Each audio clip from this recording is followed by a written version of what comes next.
The hour of convening having arrived, all members will please take their seats. All members will report to the floor of the House and take their seats. The Rules Committee has just adjourned, and so time to go to work. Mr. Clerk, would you please ring the bell?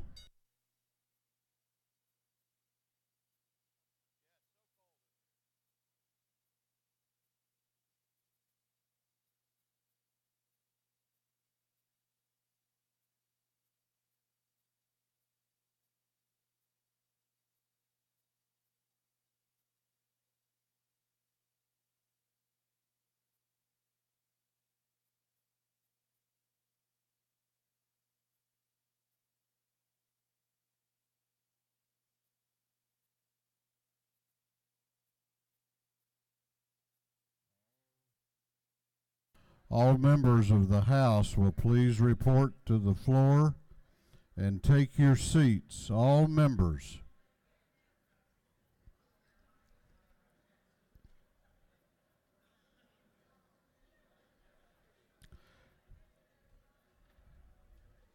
We are going to have the morning roll call. Morning roll call. All members present will please vote green to signify their presence in the chamber, and the clerk will unlock the machines.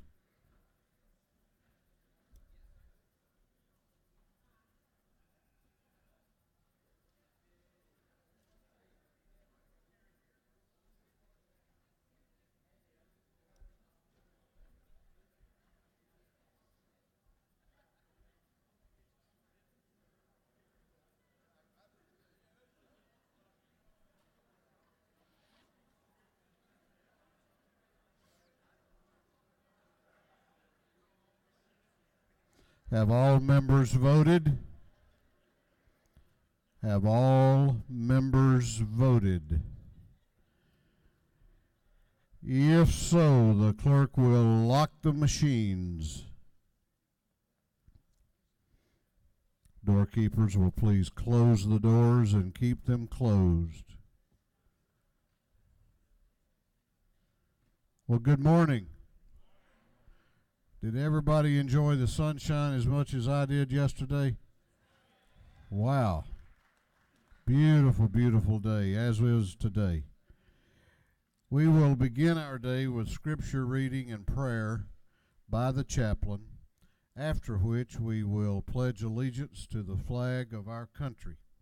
Our chaplain this morning will be introduced by the gentleman from the 146th House District, Chairman Shaw Blackman. Chairman Blackman.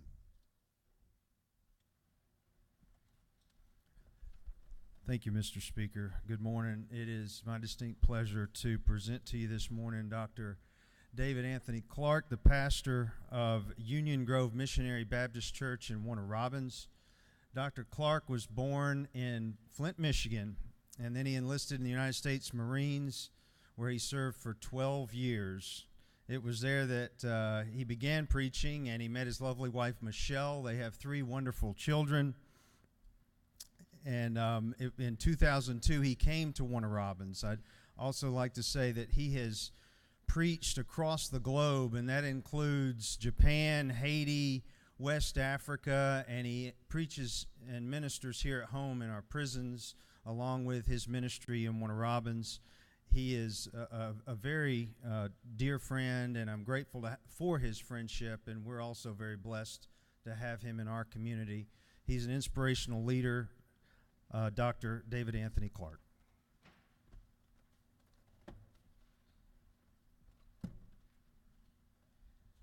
Good morning. This is the day the Lord has made. We're grateful for this door that's been opened to come and share with you on today. We also want to acknowledge Speaker Ralston, and to my good friend Shaw Blackman, Heath Clark, and to all of you today. I want to share just a few things with you to hopefully inspire you, challenge you, make you laugh, make you think. Last week, I couldn't wait to get home to watch the North Carolina versus Duke men's basketball game. I hardly ever get to watch college ball on television due to my schedule. Besides, the only teams I really want to watch are my beloved Michigan Wolverines or Michigan State Spartans. So last Wednesday, I made sure that it was the will of God for me to wrap Bible study up in time to get home and watch Zion Williamson do his thing.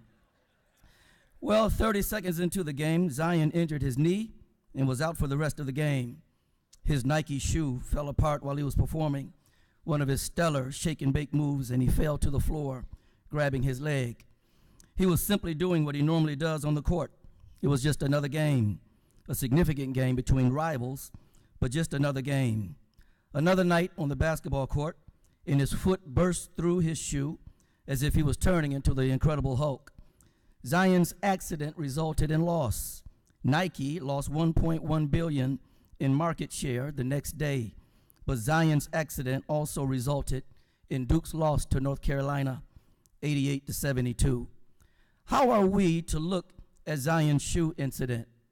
There are various lessons to glean from the accident, but here's one I believe that's worth noting. The wrong pair of shoes can cause your team to lose the game. Too many leaders in nearly every sector of our society are wearing the wrong kind of shoes. Some are constantly competing in shoes of corruption. Many are running endless marathons in shoes of greed and hatred. These are poor shoes to wear for any leader, especially public servants. These shoes will guarantee your team a loss. We are all on the same team. We're Team Georgia. This is where we live. This is our home. This is where we raise our children. This is where we worship. This is where we work. Georgia is on our minds. We live here even on a rainy night in Georgia. Sometimes we're so eager to get home, we catch a midnight train to Georgia. Georgia's such a great state, the devil went down to Georgia. He was looking for a soul to steal. He was in a bind because he was way behind. He was willing to make a deal. Willie Nelson was so eager to get here, he said he'd been to Georgia on a fast train.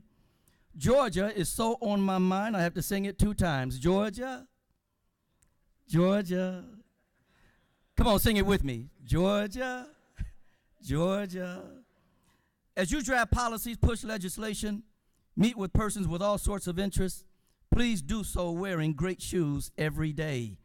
Wear shoes of love for your fellow man. Wear shoes of humility and compassion. Wear shoes of curiosity and empathy.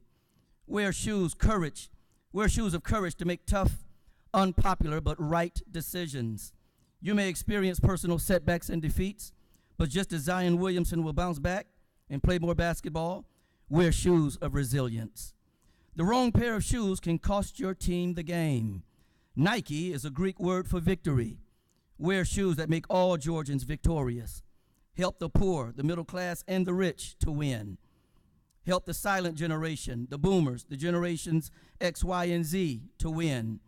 Help, as Martin Luther King Jr. said, all of God's children, black men and white men, Jews and Gentiles, Protestants and Catholics to win. Help industries in Georgia to win.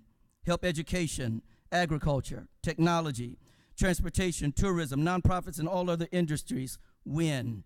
Doing so can be hard because you will make decisions that will cause some people to feel like they're losing the game.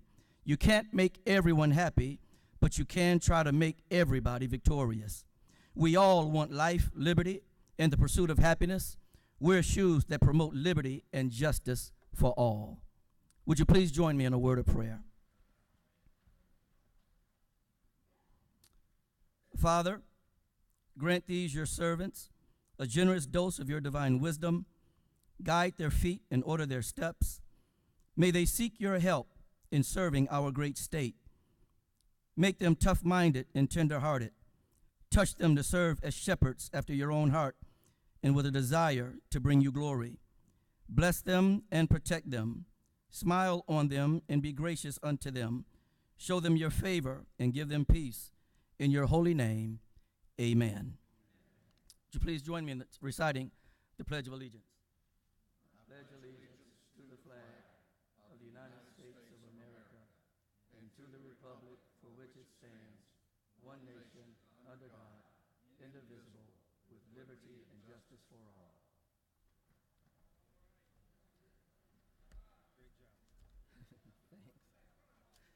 Thank you for the invitation. I'm Thank you glad to very be much. here. Doorkeepers will unlock the doors.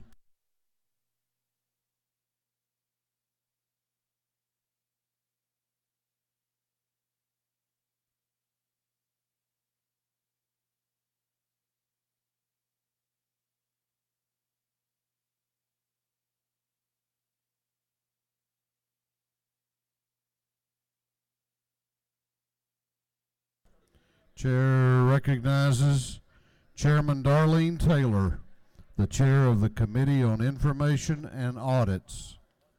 Mr. Chairman, your Committee on Information and Audits have reviewed the proceedings of the previous legislative day and found them to be correct.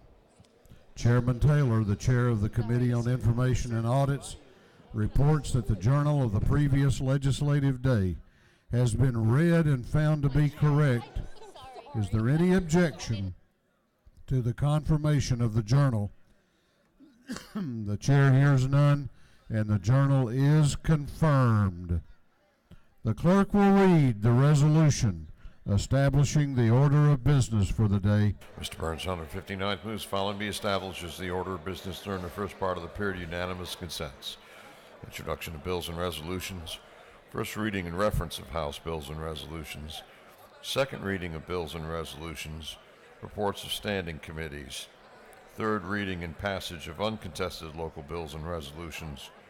First reading and reference of Senate bills and resolutions. Morning orders.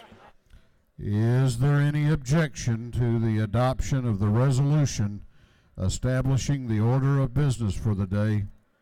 The chair hears none, and the resolution is adopted. First reading of bills and resolutions. The clerk will read. House Bill 434 by Representative Hitchens, the 161st, Stevens, the 164th, Petrie, the 166th, Lumsden of the 12th, and Tanner of the 9th. Bill being titled an act to amend Chapter 8 of Title 20 of the Official Code of Georgia annotated relating to campus policemen. Judiciary.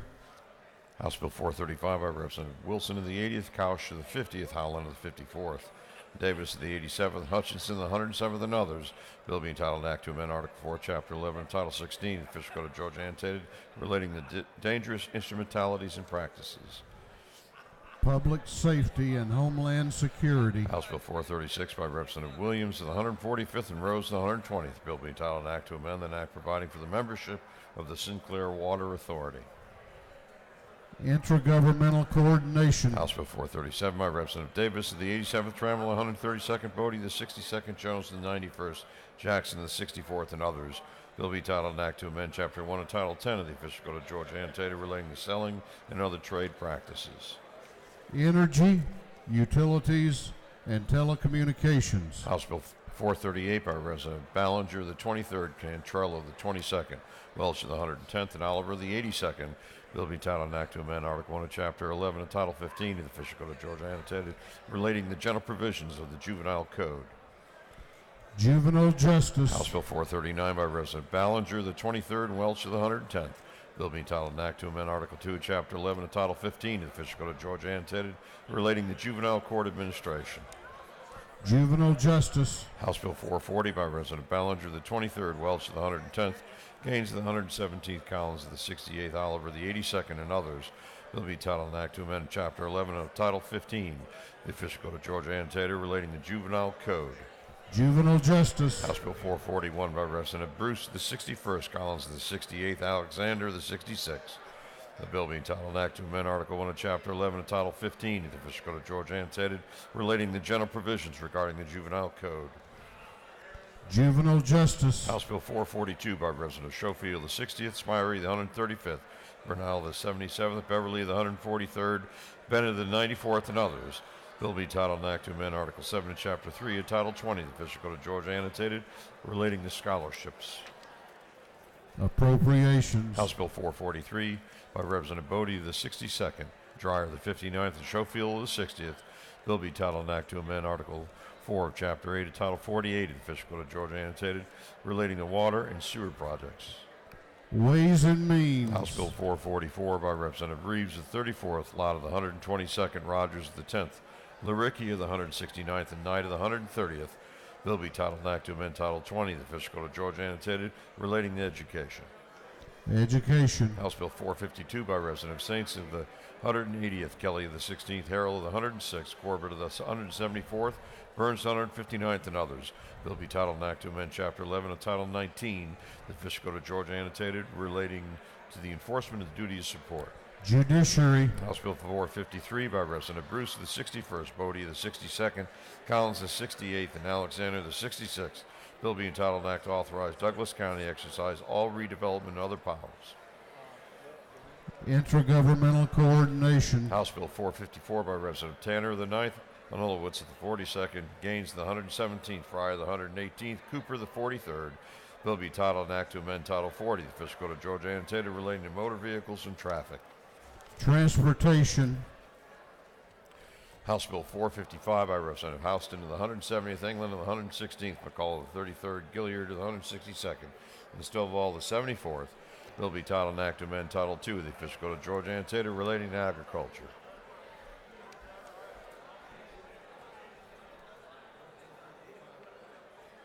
Agriculture and Consumer Affairs. House Bill 456 by Representative Tankersley, the 160th. Bill being titled an act to amend Article 1 of Chapter 81 and Title 36, the Official Code of Georgia annotated relating to local government and budgets and audits.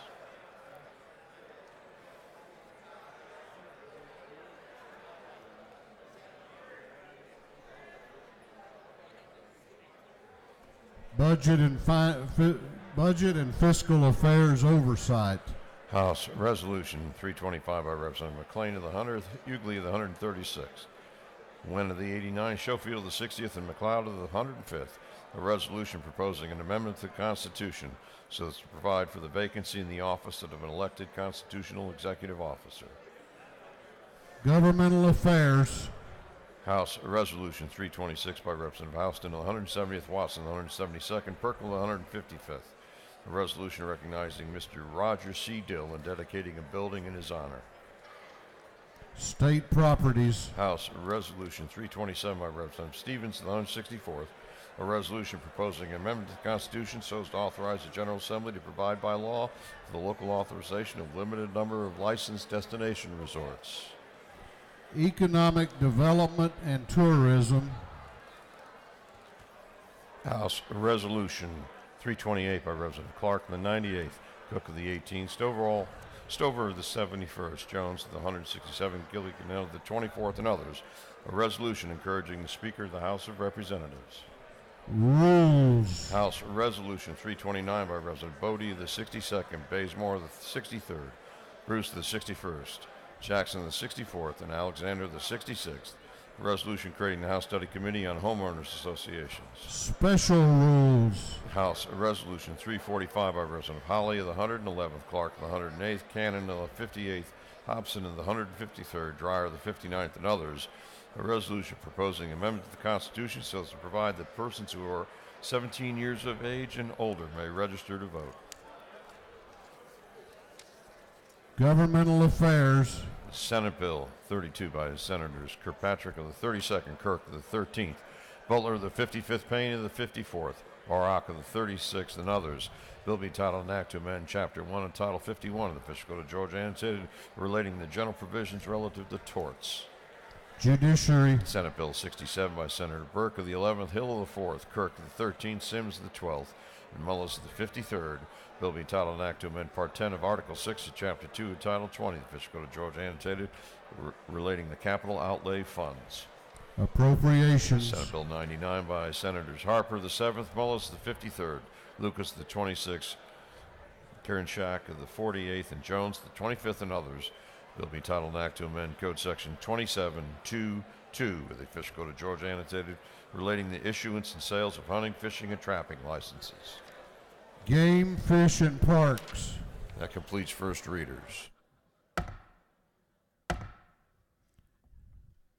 This House will come to order. All members of the House, please take your seats.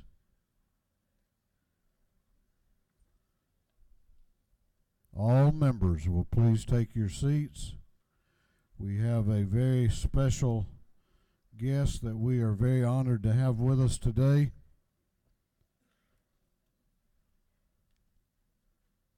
All members. We are very honored to have with us today a leader in this state and in the nation.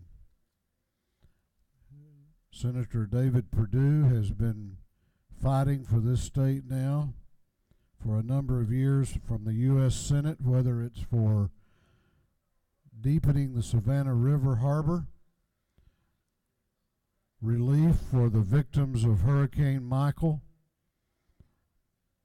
many economic development initiatives here in the state, all the while being one of the leading fiscally responsive members of the Congress.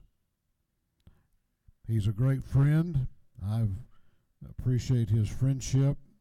I know that you will want to help me greet and make welcome to the People's House, Senator David Perdue. Thank you so much. I appreciate you letting me do this. No, thank you. Thank you very much. Oh, please, thank you. Thank you. Good morning. Thank you, Mr. Speaker. Thank you. It's an honor to be back home. I really want to do just three things this morning. I want to thank you, first of all, for doing your jobs. I know that sounds crazy, but I come from a place where we're having trouble doing what you do every year. Georgia is one of 44 states that has a balanced budget law. And here in the state, we work for about 40 days, you do, and you fund the government. And guess what? If you don't do that, you don't go home, right? Well, your brethren in Washington, over the last 45 years, since 1974, and they did the last Budget Act, has only funded their government on time 4 times. Now imagine if you were to do that every year. That's what we're fighting to change up there. The second thing I want to do this morning is thank you for what the speaker's already mentioned.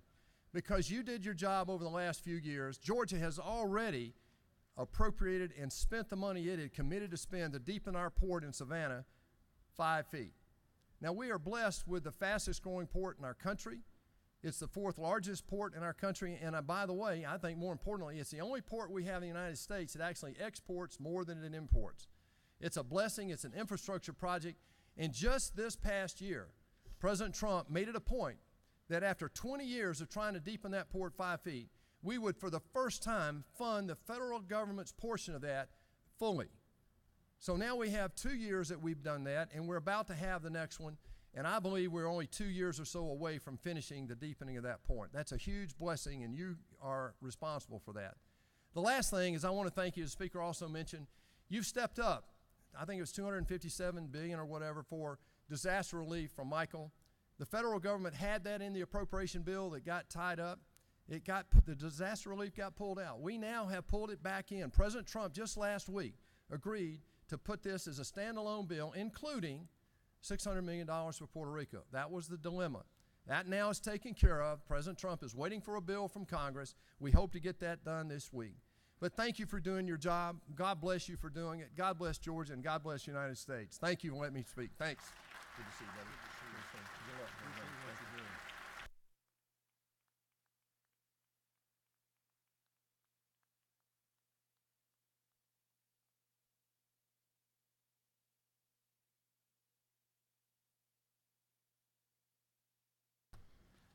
Second reading of bills and resolutions. The clerk will read. House Bill 6 by Representative Trammell of the 132nd, Bruce of the 61st, Alexander of the 66th, Beverly of the 143rd, Bodie of the 62nd, and others. Bill relating to primaries and elections. House Bill 407 by Representative Drenner of the 85th, Powell of the 32nd, Buckner of the 137th, Fry of the 118th, and Henson of the 86th. A bill relating to property owners associations and covenants and warranties. House Bill 408 by Representative Drenner of the 85th and Fry of the 118th, a bill relating to special license plates. House Bill 409 by Representative Powell of the 32nd, Stevens of the 164th, Benson of the 31st, McCall of the 33rd, Clark of the 98th, and others. Bill relating to delegation of certain medical acts to advanced practice registered nurses. House Bill 410 by Representative Montahan of the 17th, Kelly of the 16th, Gravely of the 67th, McCall of the 33rd, Hatchett of the 150th, and others. Bill relating to spotlights, fog lights, and auxiliary lights permitted on motor vehicles. House Bill 411 by Representative Harrell of the 106th, Powell of the 171st, England of the 116th. A bill relating to general provisions regarding ad valorem taxation of property. House Bill 412 by Representative Lumsden of the 12th, Stevens of the 164th, Gravely of the 67th, Powell of the 171st, Hitchens of the 161st, Bill relating to alternative ad valorem taxes on motor vehicles, House Bill 413 by Representative Hogan of the 179th, Collins of the 68th, Powell of the 171st, Williams of the 148th, and Corbett of the 174th, and others. Bill relating to procedures for sales tax under levies and executions, House Bill 414 by Representative Kennard of the 102nd, Lopez Romero of the 99th, Carter of the 92nd, McLeod of the 105th, Clark of the 108th.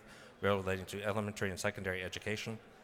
House Bill 415 by Representative Kennard of the 102nd, Mitchell of the 88th, Evans of the 83rd, McLeod of the 105th, McLaurin of the 51st, and others. A bill relating to identification cards for persons without driver's licenses. House Bill 416 by Representative Williams of the 145th, Gamble of the 15th, Mathiak of the 73rd, Buckner of the 137th, Hogan of the 179th. Bill relating to health. House Bill 417 by Representative Powell of the 32nd, Hitchens of the 161st, Clark of the 147th, Williams of the 145th. A bill relating to law enforcement officers and agencies. House Bill 418 by Representative Manulowicz of the 42nd, Kendrick of the 93rd, Oliver of the 82nd, Wilson of the 80th, Carter of the 92nd, and others. Bill relating to provide greater protections for individuals who have suffered from childhood sexual abuse. House Bill 419 by Representative House Bill 420 by Representative Stevens of the 164th, bill relating to specific businesses and occupation taxes. House Bill 421 by Representative Stevens of the 164th, a bill relating to minimum school year and other matters. House Bill 422 by Representative Barr of the 103rd, Welch of the 110th, Pruitt of the 149th, Woodauer of the 119th, Tanner of the 9th, and others. Bill relating to control of soil erosion and sedimentation. House Bill 423 by Representative Bazemore of the 63rd, Bruce of the 61st, Jackson of the 64th, and Bodie of the 62nd. A bill to provide a new homestead exemption from City of South Fulton ad valorem taxes. House Bill 424 by Representative Silcox of the 52nd, Cooper of the 43rd, Kelly of the 16th, and Gravely of the 67th. A bill relating to definitions regarding street gang terrorism and prevention. House Bill 425 by Representative Carson of the 46th, a bill relating to income tax credit for qualified research expenses. House Bill 426 by Representative Estration of the 104th, Smyrie of the 135th, Bennett of the 94th, Silcox of the 52nd, Trainer of the 85th, and others. Bill relating to procedure for sentencing and imposition of punishment.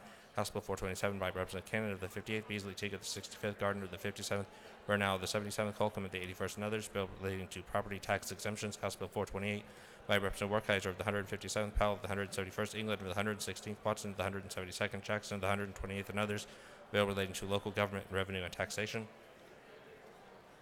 House Bill 429 by Representative Martin of the 49th and Jones of the 25th, a bill relating to annual license fees for operation of vehicles, fee for permanent licensing for certain trailers, and fee for new passenger car.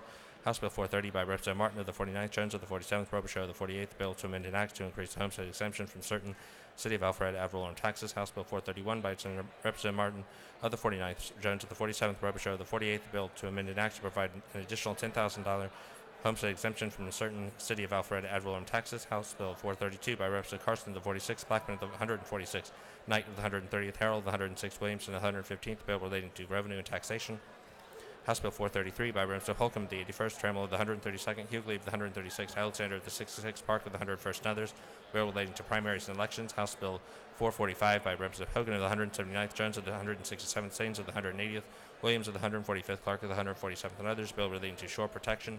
House Bill 446 by Representative Knight of the 130th, Rutledge of the 109th, Kelly of the 16th, Harold of the 106th, a bill relating to income tax credits for timber producers incurring losses from Hurricane Michael. House Bill 447 by Representative Loricki of the 169th, Thought of the 122nd, Rogers of the 10th, Reeves of the 34th, Smyrie of the 135th, and others. Bill relating to sales and use taxes. House Bill 448 by Representative Dollar of the 45th, Stevens of the 164th, Fry of the 118th, Newton of the 123rd, Drenner of the 85th, bill relating to excise tax on rooms, lodgings, and accommodations. House Bill 449 by Representative Stevens of the 164th, Bodie of the 62nd, bill relating to sales and use taxes. House Bill 450 by Representative Jones of the 167th, Hogan of the 179th, Kelly of the 16th, Stevens of the 164th, Oliver of the 82nd, and others. Bill relating to seafood. House Bill 451 by Representative Gaines of the 117th, Hatcher of the 150th, Taylor of the 173rd, Corbett of the 174th, Rhodes of the 120th, and others. Bill relating to imposition rate, computations, and exemptions from state income taxes. House Resolution 305 by Representative Ridley of the 6th, Corbett of the 174th, Powell of the 171st, Hatcher of the 150th, Montana of the 17th. Resolution creating the House Study Committee on Special License Plates. House Resolution 306 by Representative Evstration of the 104th, Cooper of the 43rd, Stevens of the 164th, Martin of the 49th, Ridower of the 119th, and others.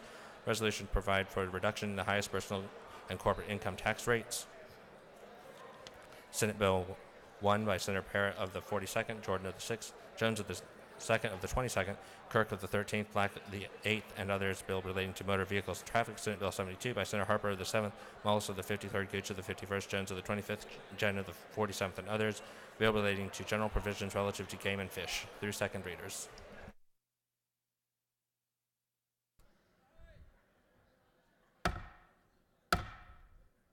House will be in order. The House will come to order. All members of the House, please return to your seats, take seats, and suspend conversation. We have another very distinguished guest with us that we're going to recognize at this time. And he's an old friend, and I can ask him this. So, Congressman, when you come up here, I want you to answer this question for us. If we adjourn for 2 or 3 days and we all come to Washington, do we all get to speak in the U.S. House?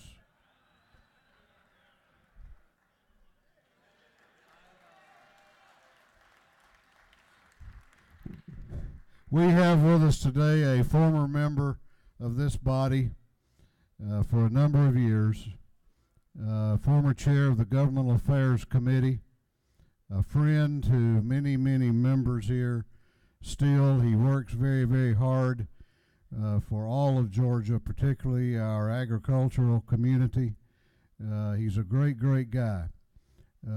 He served here. How many years were you here? 14 years. And then a very wise person suggested to him that he should run for Congress.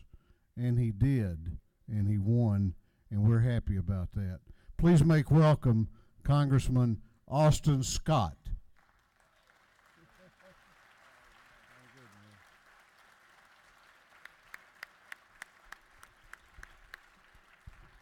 Thank you. And Speaker, I can answer that question directly. Absolutely. I am a member of the House of Representatives, the Georgia House and the U.S. House, and members of the House, which is where all of the work is done, are always welcome to speak on the House floor.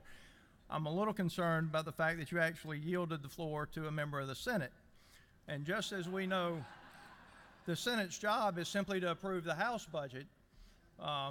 We have problems with that in Washington today as well. In fact, we're talking about a constitutional amendment to simply replace the Senate with the House. All kidding aside, thank you for the chance to be here again. And I spent 14 great years here, and I see so many friends out there. Calvin's finally listening to me. He never listened to anything I said for a long time, but David didn't either.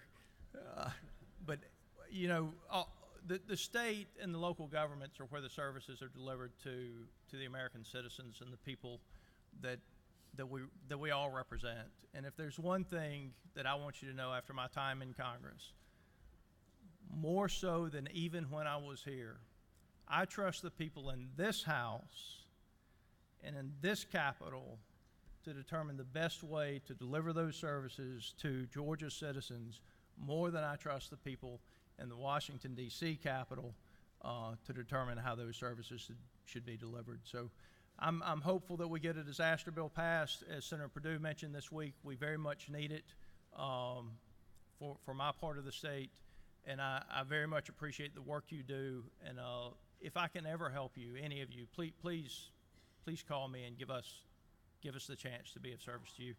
Thank you, and God bless. David. Good to see you. You're all.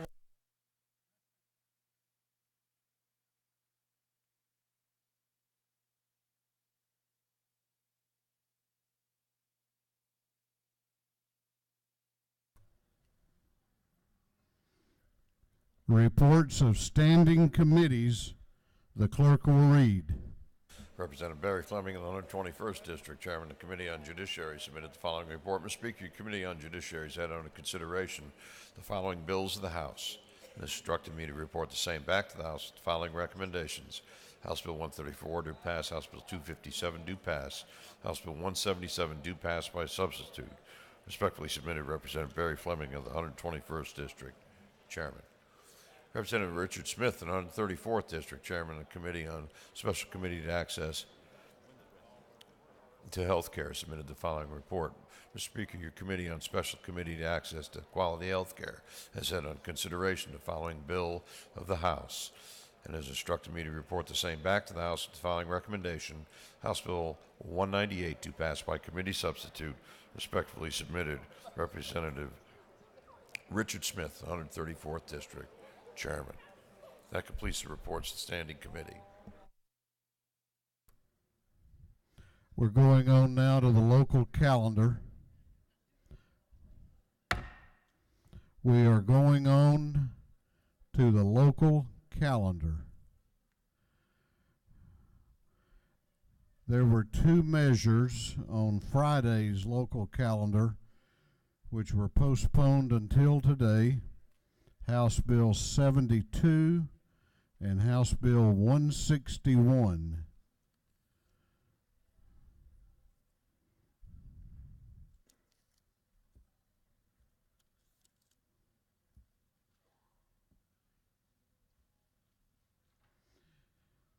If there is no objection, we will vote on the local calendar as a whole with a recorded vote.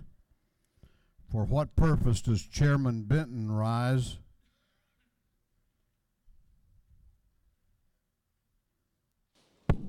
To make a motion. State your motion. I move that House Bill 161 be pulled aside and voted on separately. Chairman Benton has moved that House Bill 161 be voted on separately from the remainder of the local calendar. The clerk will read the caption. House Bill 161 by substitute by Representative Benton of the 31st, Jackson County. This bill provides for the composition of the Board of Elections and Registration in Jackson County. On the gentleman's motion that House Bill 161 be voted on separately, is there objection? Is there objection? The chair hears none, and it is so ordered, and we will take it up after the balance of the local calendar. If there is no objection, we will vote on the local calendar as a whole with a recorded vote. Hearing none, it is so ordered. The clerk will read the local calendar, including the measures carried over from Friday.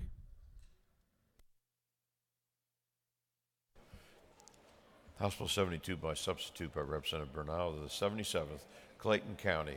This bill provides for the salaries of the chairpersons and members of the Clayton County Board of Commissioners.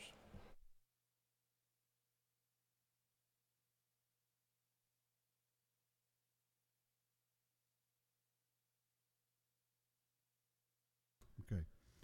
So the effect of where we are is we're voting on two local bills. And they're going to, so it'll be one bill at a time. That's the only two bills on the local calendar today. The first one will be House Bill 72. Is there any objection to the previous question being ordered on the local calendar? House Bill 72. The chair hears none. The previous question is ordered. Is there any objection to agreeing to the report of the committee, which was favorable to the passage of the bill? The chair hears none. The report of the committee is agreed to. Shall this bill now pass? All those in favor of the passage of House Bill 72 will vote aye. Those opposed will vote no, and the clerk will unlock the machines.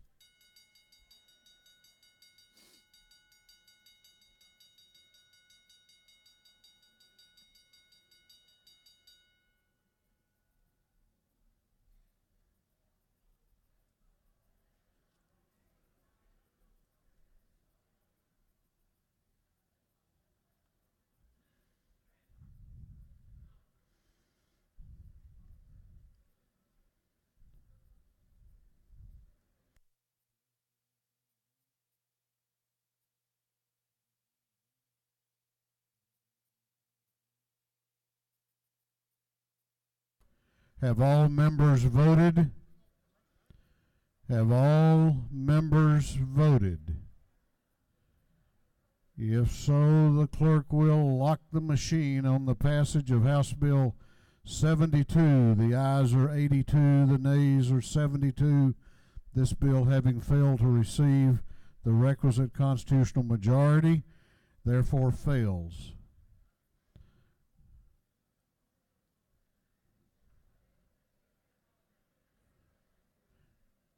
Is there any objection to the previous question being ordered on House Bill 161? The chair hears none. The previous question is ordered. Is there any objection to agreeing to the report of the committee, which was favorable to the passage of the bill? The chair hears none. The report of the committee is agreed to. Shall this bill now pass? All those in favor of the passage of the House Bill 161 will vote aye. Those opposed will vote no, and the clerk will unlock the machines.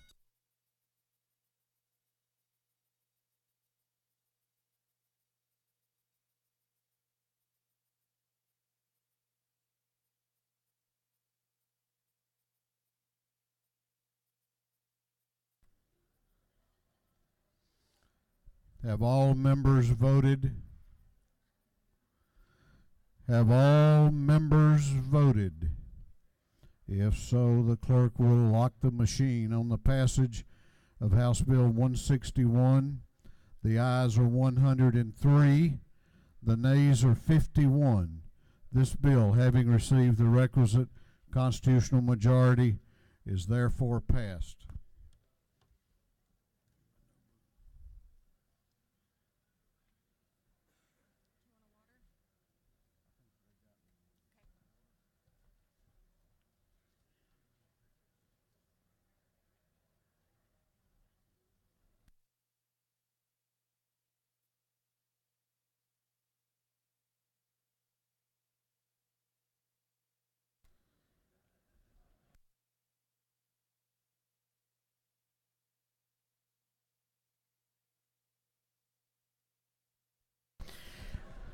The House is going on to morning orders. If you have a morning order, please come to the front. Please come to the front. The chair recognizes Representative Clark for a morning order.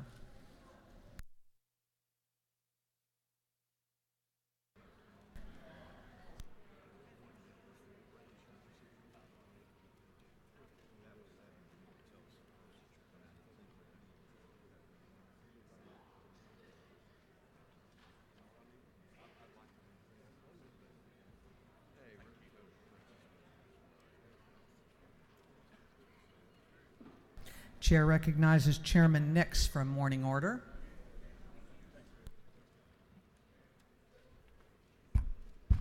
Thank you, Madam Speaker. I'm proud to have some people from the University of West Georgia with us today. If they've made it across from the Senate, we've got some of the student leaders, members of the Blue Coats group and the SGA. Are you here? If you are, please stand up and be recognized. If not, let's just give them a big hand anyway. Thanks.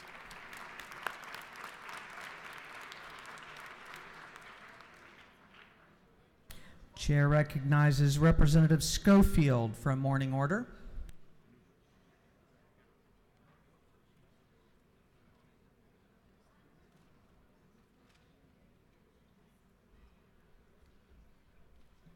Thank you, Madam Speaker Pro Tem. I rise this morning with a Black History moment. I'd like to talk about Daniel Hale Williams.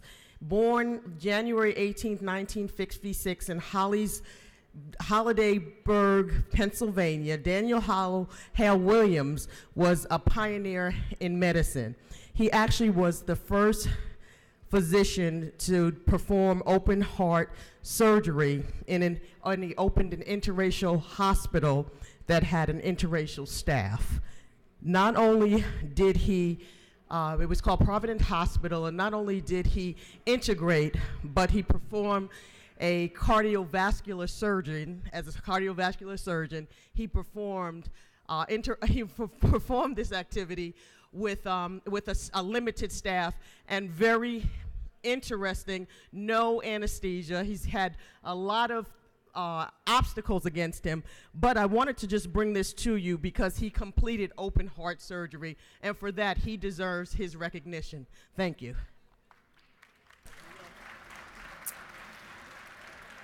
Chair recognizes Representative Clark for a morning order.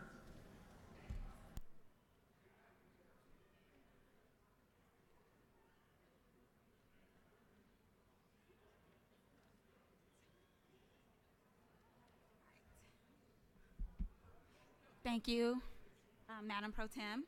So, sorry, I had a little trouble getting my baby carrier on in time, but I wanted to come up and do a morning order about baby carrying. So baby carriers are the safest place for a baby, and using them can help reduce an infant's crying. The benefits of using a baby carrier does not discriminate among age, socioeconomic status, or education level. In fact, giving parents the skills to use a baby carrier can help them overcome barriers and empower them because it gives them back their most important tool, their hands. So making it easier for them to care for other children as well as complete daily tasks. And so I have with me today a visitor. Her name is Pyle Tello, and she is the proud mother of Nadia and Mariah. And as a first-time mom of twins, she discovered that the use of baby carriers not only saved her sanity, but also saved her daughters' lives. Pyle's work aims to address public health disparities among vulnerable and marginalized populations while focusing on promoting positive social, emotional, and cognitive infant development. Her long-term goals entail expanding this work to specifically support families experiencing domestic violence and teen moms. And she also is the owner of Twin Mommy 101. And she is here with us today. Would you stand?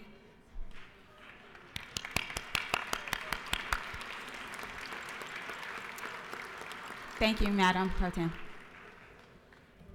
Chair recognizes Representative Marin for a morning order.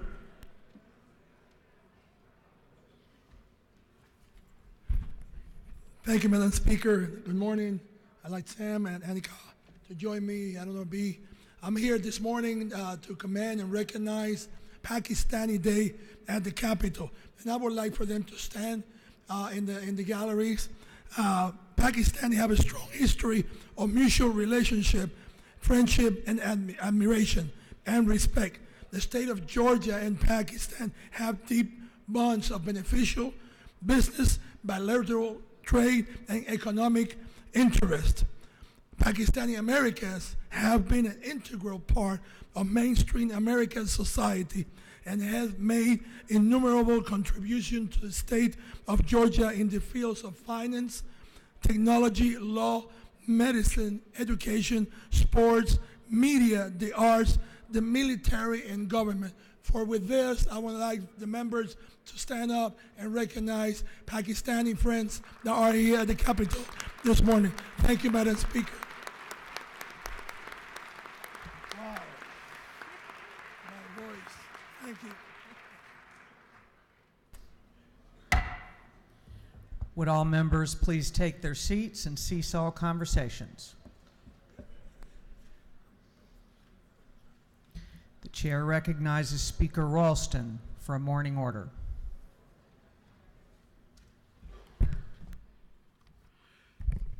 Thank you very much, Madam Speaker. Good morning again.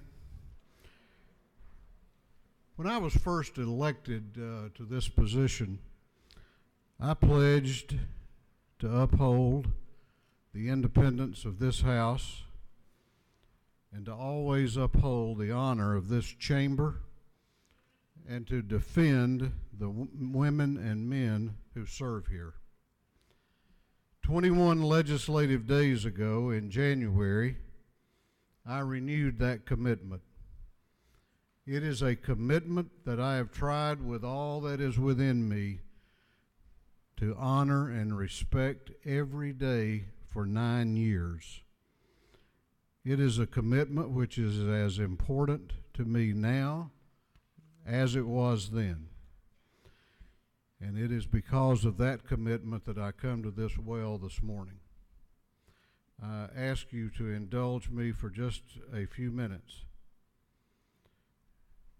There is no cutting room floor here, so I want to have a few minutes to sort of set the record straight and know that it will be a complete record.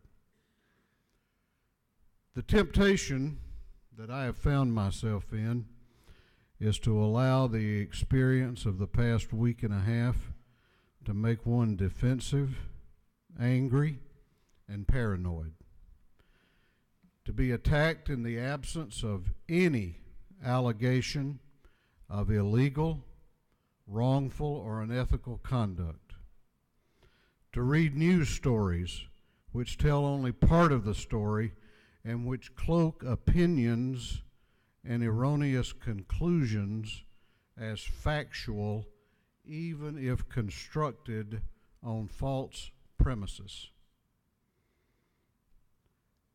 But I choose not to be defensive, angry, or paranoid, because I believe that would be a disservice to this House and to this state.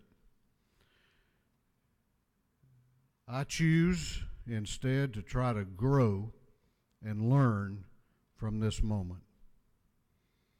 And I may not always like it. It may not be the easy thing to do, but I am reminded that perception is reality. I have heard through some of you from those in your districts, our districts, who have questions about what they have read, seen on television, or heard on the radio. And I want to be very candid with you. I would be concerned too if I have heard or read those things without knowing all the facts. Make no mistake, the cases that have been reported are serious and tragic situations, as are many criminal cases. I am very sensitive to that. I am also very well aware that many who proclaim themselves to be constitutionalists forget that there are specific protections in our Constitution which protect the rights of those charged even with the most vile and disgusting crimes. It's what makes us different as a nation. At issue is a provision in our law commonly referred to recently as the legislative leave. It was adopted in 1905. I was not around then. It was adopted to cover the time of the session and for 3 weeks thereafter to grant leaves to attorney members of the General Assembly from going to court and having to respond to matters in their law practice. It was amended in 2006 to include the interim between sessions. And although Ralston helped write makes for a great headline, a quick phone call to the other members of the conference committee would have established that that was not reality. It is the same reporting which resulted in the story of a 2-year survey of cases in which legislative leave was invoked, reporting which highlighted court cases with particularly compelling and emotional components. But in a rush to create a perception, some things got left out. Number one, not all of the continuances were requested by me. Number two, not one time in all of my legal career, particularly during the period beginning in 2010, has a judge or a prosecutor in the circuits in which I practice questioned my need for legislative leave. Number three, as any defense lawyer, I have absolutely zero control over a court calendar. Now, I may have a little control here, but I have no control in the courtrooms in the mountains of North Georgia, because those are under the control of a judge and or a prosecutor. They prioritize those cases. They do. They have criteria Some of you have heard some of that reported.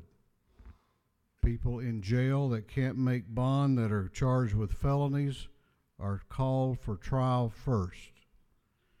And you know, this trial business is not like making a reservation to be gone for a week on vacation and stay at a hotel. I practice because I choose to and have for 39 years in the rural mountains of our state. We have 3 judges in the 2 circuits that I spend most of my time. Each of those 3 judges have 2 weeks of court, criminal court, per year because they have other obligations. So this is not something that happens like all the time, but of course that didn't get told.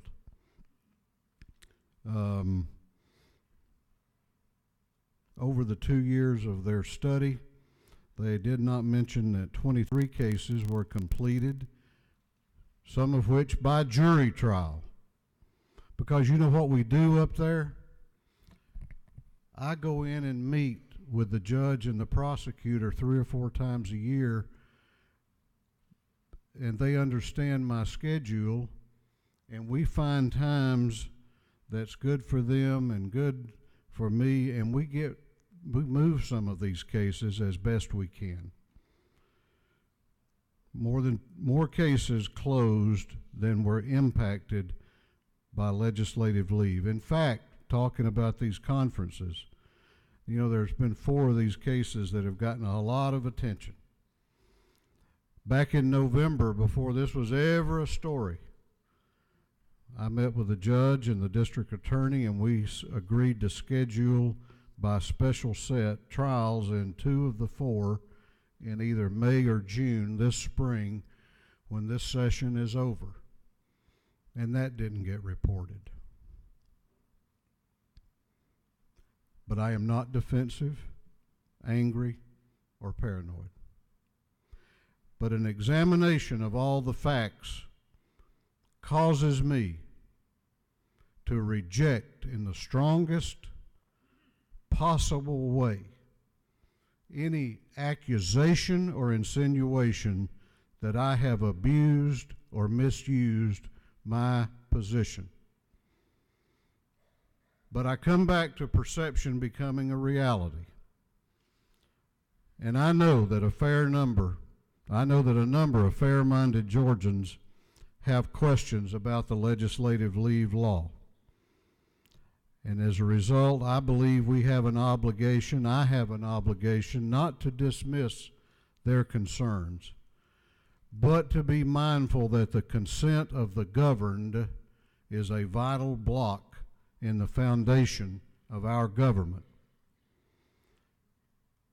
For these people, their concern for the victims in these cases, I believe, is real.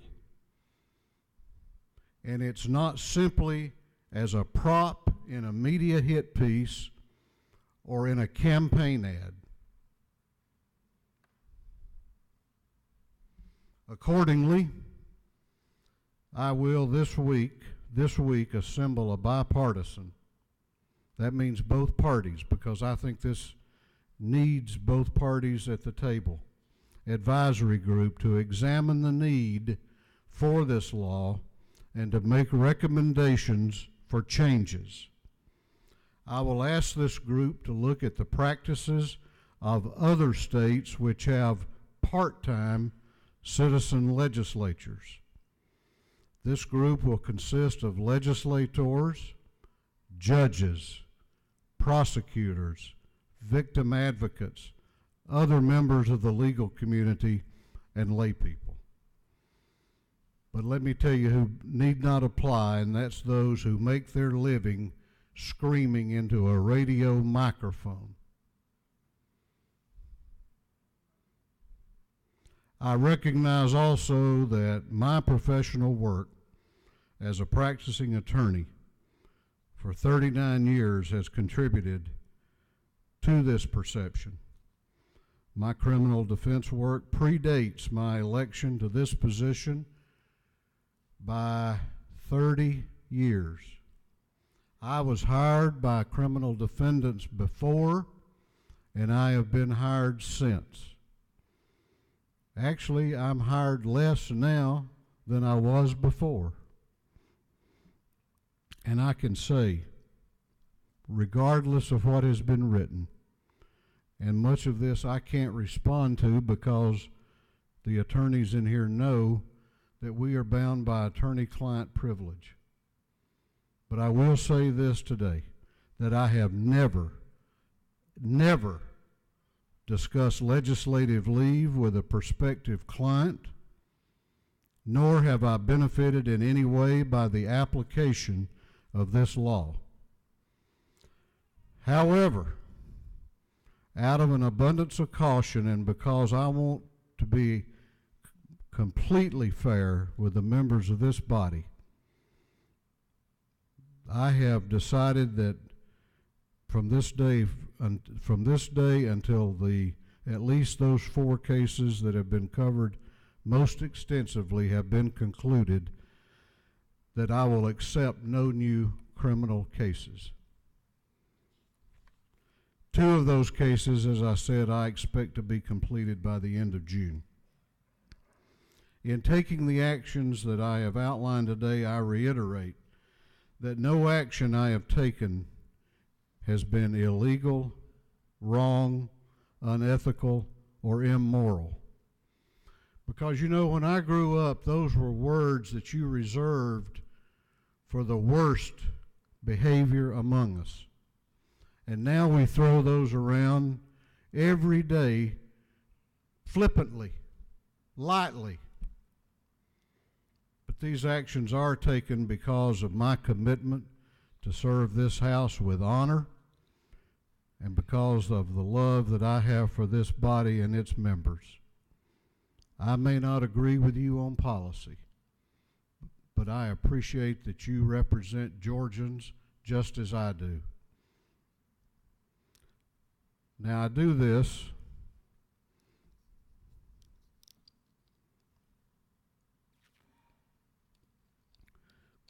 fully realizing that this is not going to satisfy everybody. But I'm at a point in life when I've realized that I probably will never be able to do that.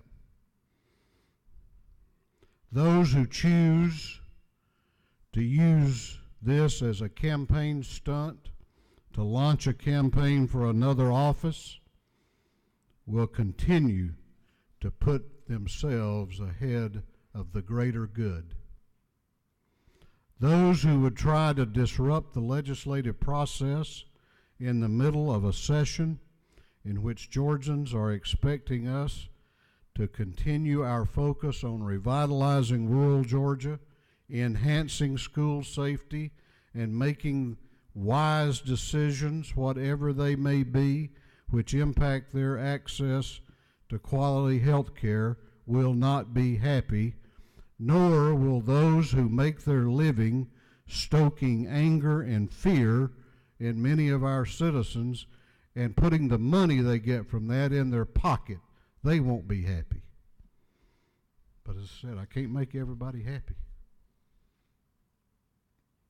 At the end of the day, regardless of how hard the wind may blow, I have to tell you that I'm the most blessed man I know.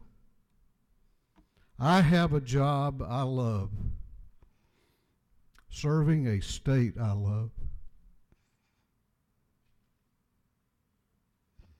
I have the love of a wonderful, God-fearing woman and children that I love so much and who love me. And I heard for them because, you know, last week they were out driving in their cars and they got to hear me called on the radio on what was once a reputable radio station as immoral by people who don't even know me. And then they heard me called a scumbag on the radio. I was raised better than that.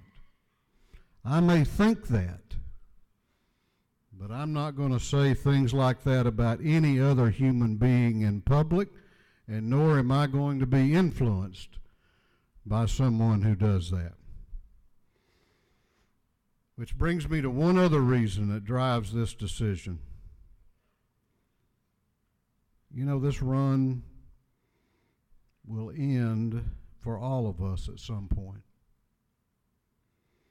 All that will be left is our reputation.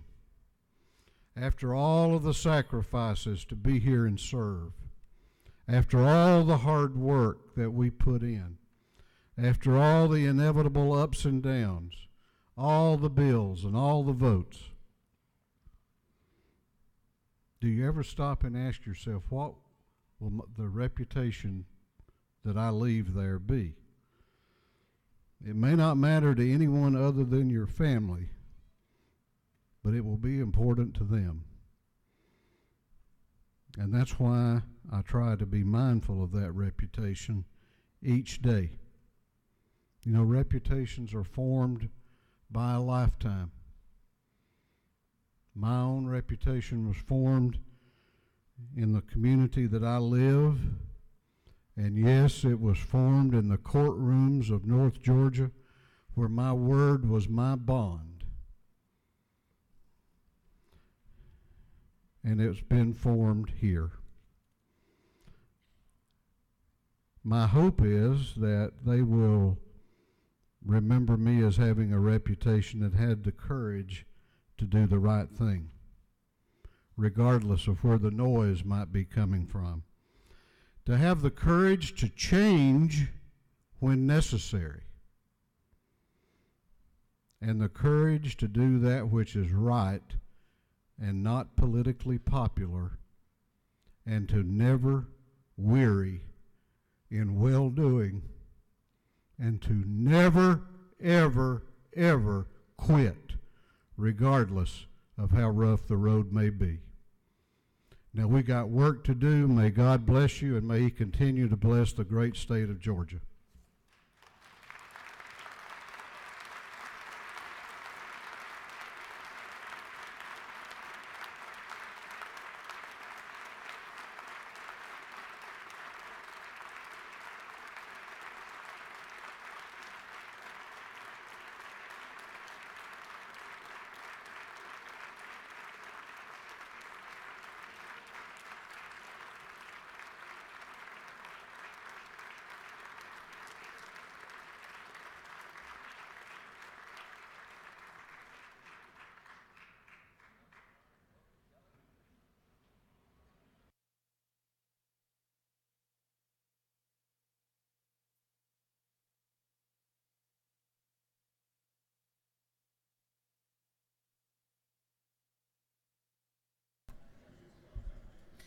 The chair recognizes Representative Sheila Jones to introduce the Doctor of the Day.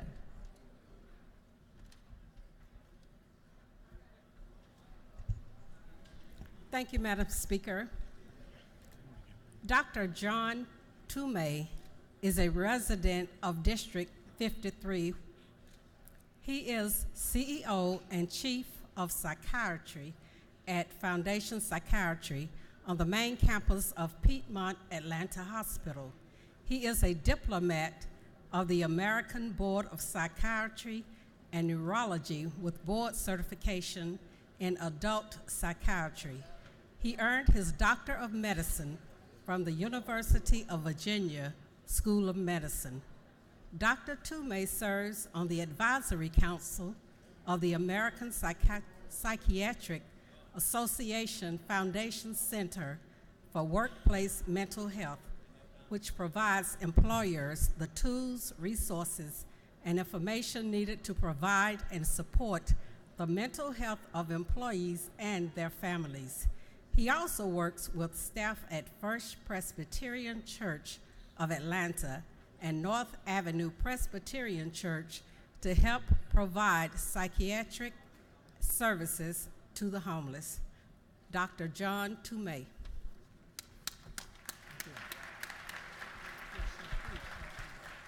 Thank you. It's an honor to be here, and I look forward to working with you. Appreciate it. Thank you for your work.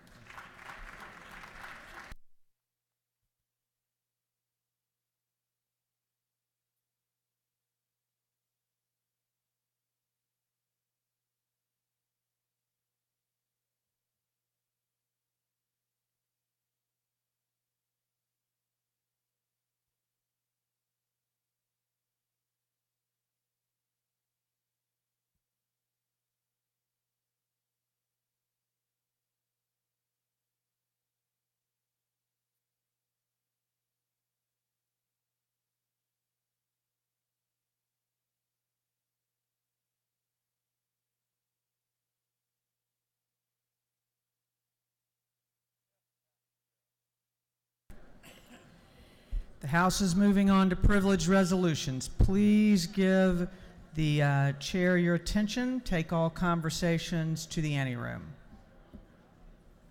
The chair recognizes Chairman Jaspers to introduce our special guest. The clerk will read the caption. House Resolution 343 by Representative Jaspers, the 11th Holmes, the 129th, next to the 69th Chocus, the 138th, and Ridley the 6th. A resolution recognizing October 7th through 11, 2019 as Georgia Pre-K Week, and for other purposes. Thank you, Madam Speaker.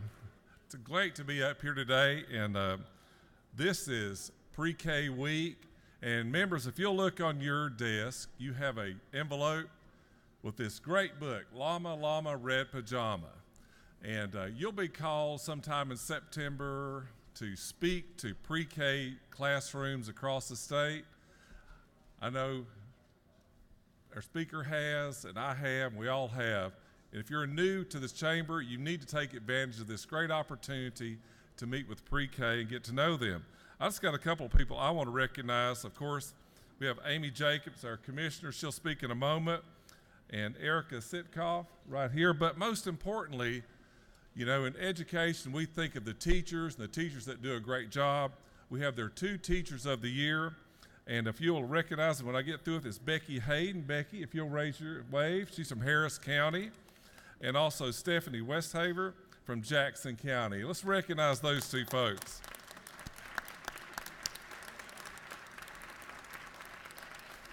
And we sure appreciate what you do for the youth and getting them on a great start. And I'll turn it over now to Commissioner Jacobs. Thank you for your continued commitment of Georgia's pre-K program. Without your commitment, we would not be able to serve 1.6 million 4-year-olds and prepare them for kindergarten. And I can't echo enough what Chairman Jasper says. It's all about the 3,800 teachers that make that impact on those 4-year-olds' lives. So please join us the week of October 7th and see it for yourself and experience what those 4-year-olds experience every year and see the impact that we're having on 4-year-olds in your community and our state. Thank you very much.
The clerk will read the captions to H.R. 319, H.R. 320, and H.R. 321.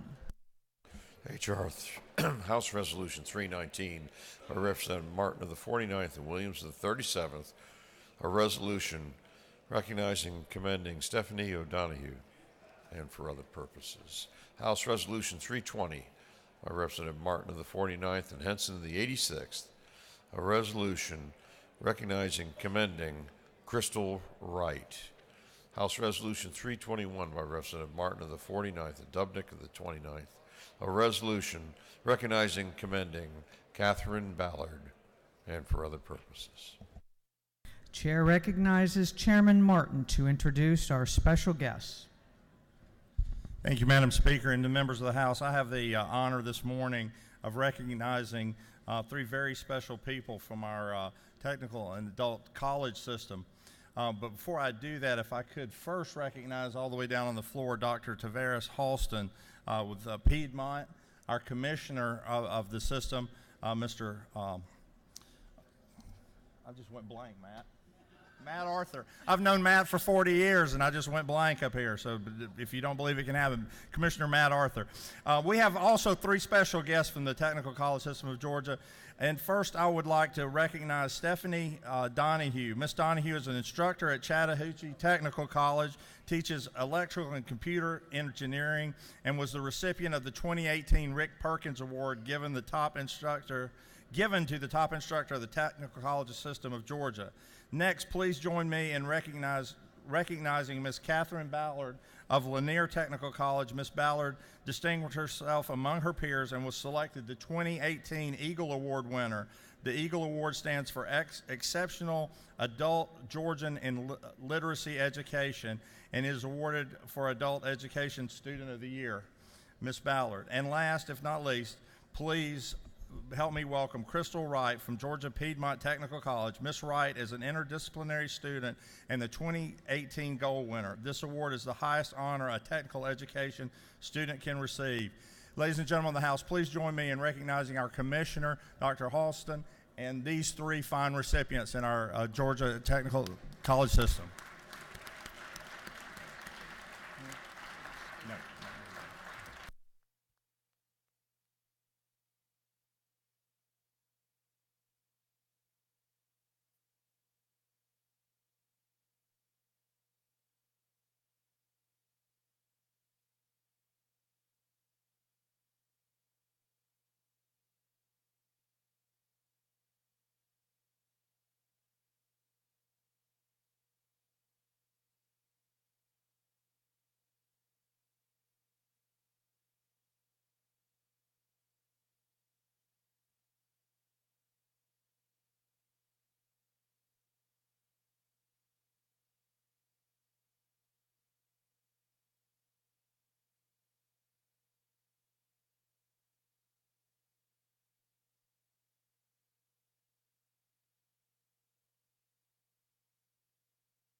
Clerk will read the caption to H.R. 58. H.R. 58. House Resolution 58 by Representative Bernal, the 77th, Stevenson the 90th, Jones the 53rd, Hobson the 153rd, and Metz the 55th. A resolution commending Delta Sigma Theta Sorority Incorporated and recognizing February 25th, 2019 as Delta Day at the state capitol and for other purposes. Please give your attention to the chair and take all conversations outside the room. We have special guests that will be introduced by Representative Bernal. Good morning, colleagues. Today is Delta Sigma Theta Sorority Incorporated Day at the Georgia State Capitol. I stand with not only my fellow state representatives, Representatives Stevens, Jones, Metz, and Whitaker, but members of Delta to celebrate this day. If you look up in the gallery with all of my sisters that are up in red,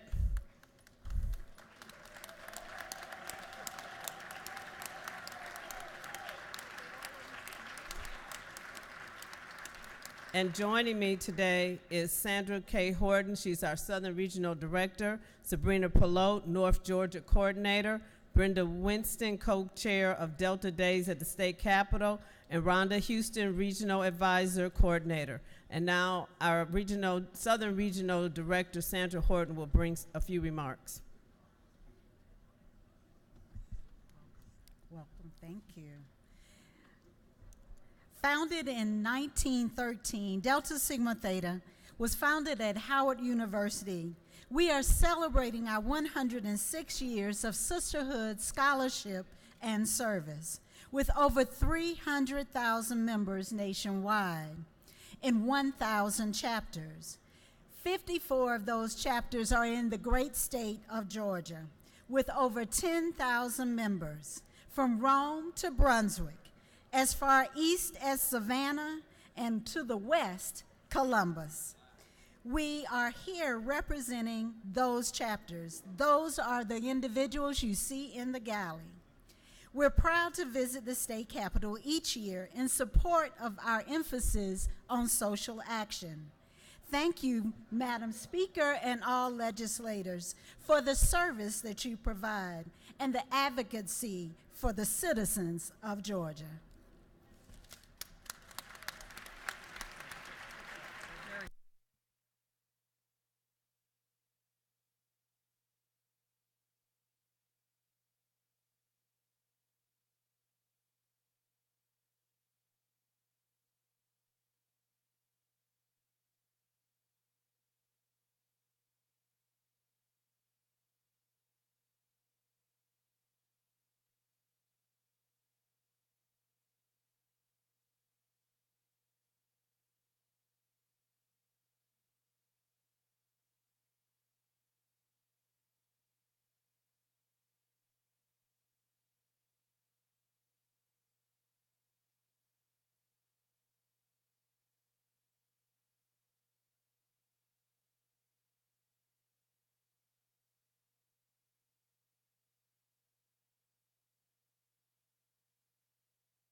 The clerk will read the caption to a group of privileged resolutions.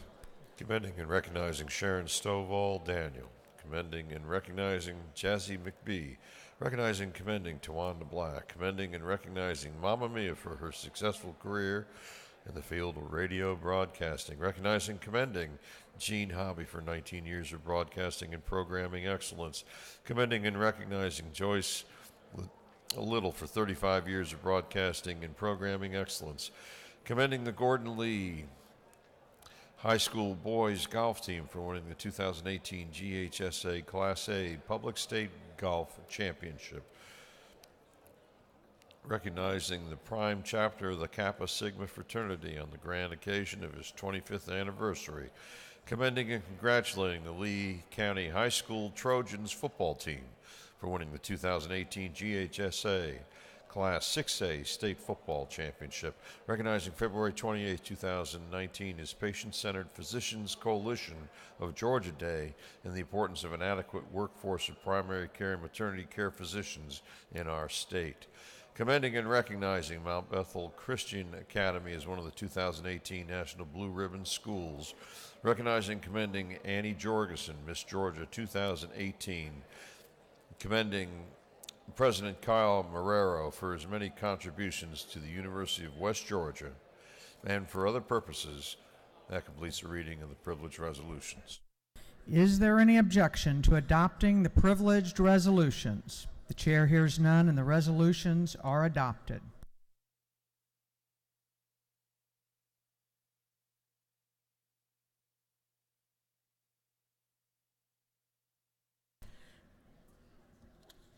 Clerk will read the caption to H.R. 344. House Resolution 344 by Representative Carter IV, a resolution recognizing and commending Morris Initiative High School Translation Academy and for other purposes. The chair recognizes Representative Carpenter to introduce a very special guest. Thank you, Madam Pro Tem. I have with me today Paige Watts. She is a teacher at Morris Innovative High School. In 2012, she helped establish a translation academy. Morris Innovative High School is a school that is 97% minority that suffers from poor attendance and low graduation rates. This program takes kids from many different cultures, and shows them the many opportunities for bilingual students in society. As of today, over 100 students have gone through this program with astronomical success on attendance and graduation rates. I'd like to welcome Paige Watts.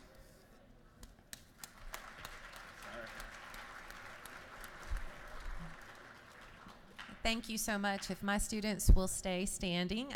I am honored, my students are honored, my colleagues as well, for the opportunity to stand here before you, and more importantly, for you all to see the future leaders of Georgia. These students are helping their community grow. They're teaching others. They're showing empathy. All of the words that were mentioned earlier by the chaplain, these students wear those shoes every day. They show up and are very amazing. Their grades are doing great, and we're so proud of them and the efforts that they're making in our community. We would like to thank, obviously, our amazing legislator, Mr. Casey Carpenter. We'd like to thank Senator Chuck Payne, who's also helped with us getting here today. Charlie Bethel, who is also the Supreme Court Justice, and he's from Dalton, Georgia. So we're very thankful for the care and commitment to the community that you all show and wanting to help our students. And we're grateful to be here today. Translation Academy are amazing. Thank you so much. All right, let's get in here and get our picture made here. You want a picture?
We are going on to the rules calendar.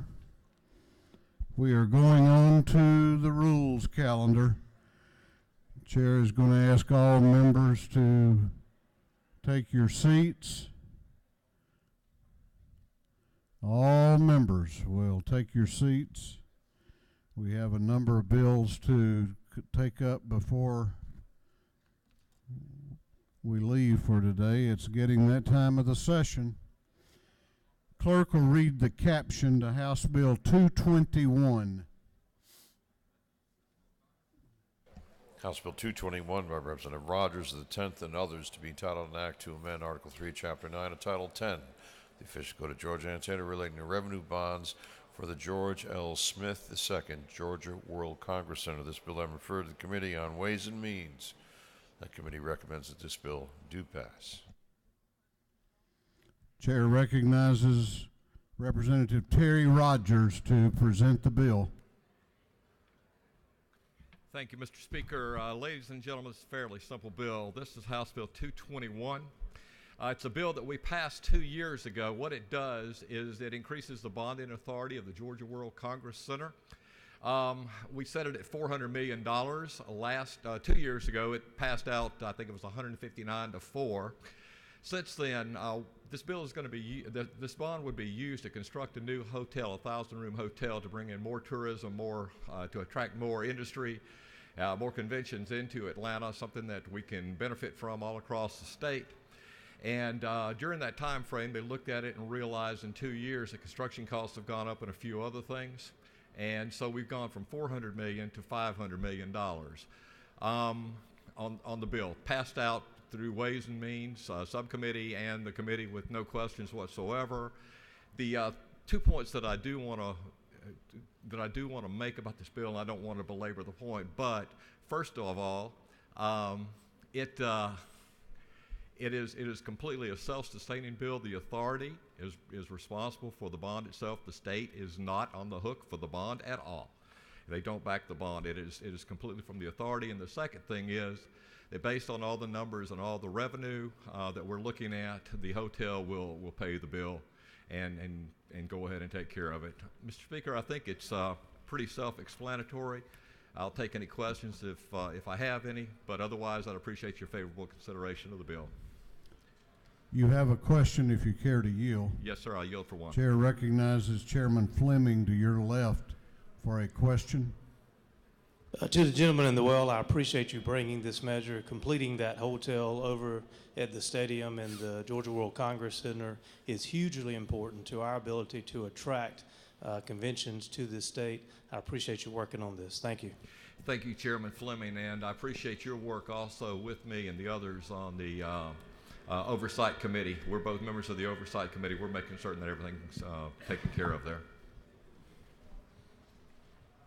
No further questions. Thank you, Mr. Speaker. I yield the well, and I ask for your favorable consideration on HB 221. Gentleman has yielded the well. We have one other member who wishes to be heard on the bill, and that would be the Dean of the House. Chairman Smyrie is recognized to speak to the bill.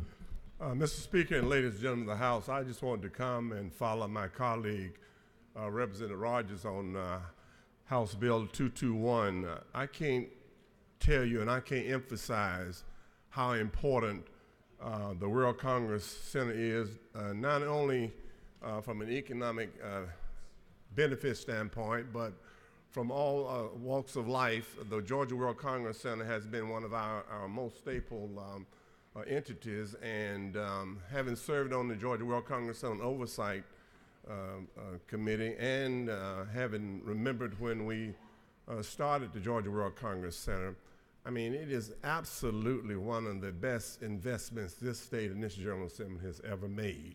And now with the completion of the plans to build a new hotel that will have so much of an impact on the recruiting and the securing of major conventions around the world, it has such an economic impact. So I just wanted to come and to say that, and the fact of the matter, we just had the Super Bowl, and the Georgia World Congress Center and the staff over there did just a superb job and welcome and visitors from around the world here to Atlanta, and just did a fantastic job. So all those things being in play, it absolutely is a crucial situation that we increase the bond indebtedness, and they're revenue bonds. So from an amortization point, it'll be the revenues will pay for the bond indebtedness. So from an amortization standpoint, so I just wanted to come and say that, and it bodes well for us as leaders of this House to look at this issue and to continue to try to provide the resources that are necessary for Georgia and for Atlanta to continue to be a leader in the field of tourism and continue to make Atlanta a designation city and Georgia a designation state. So with that, Mr. Speaker, I ask for your support, and this time I will yield the well.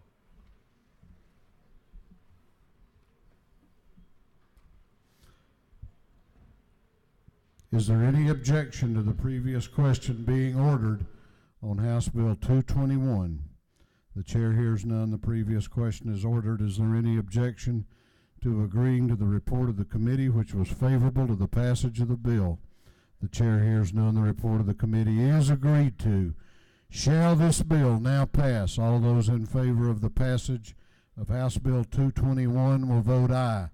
Those opposed will vote no, and the clerk will unlock the machines.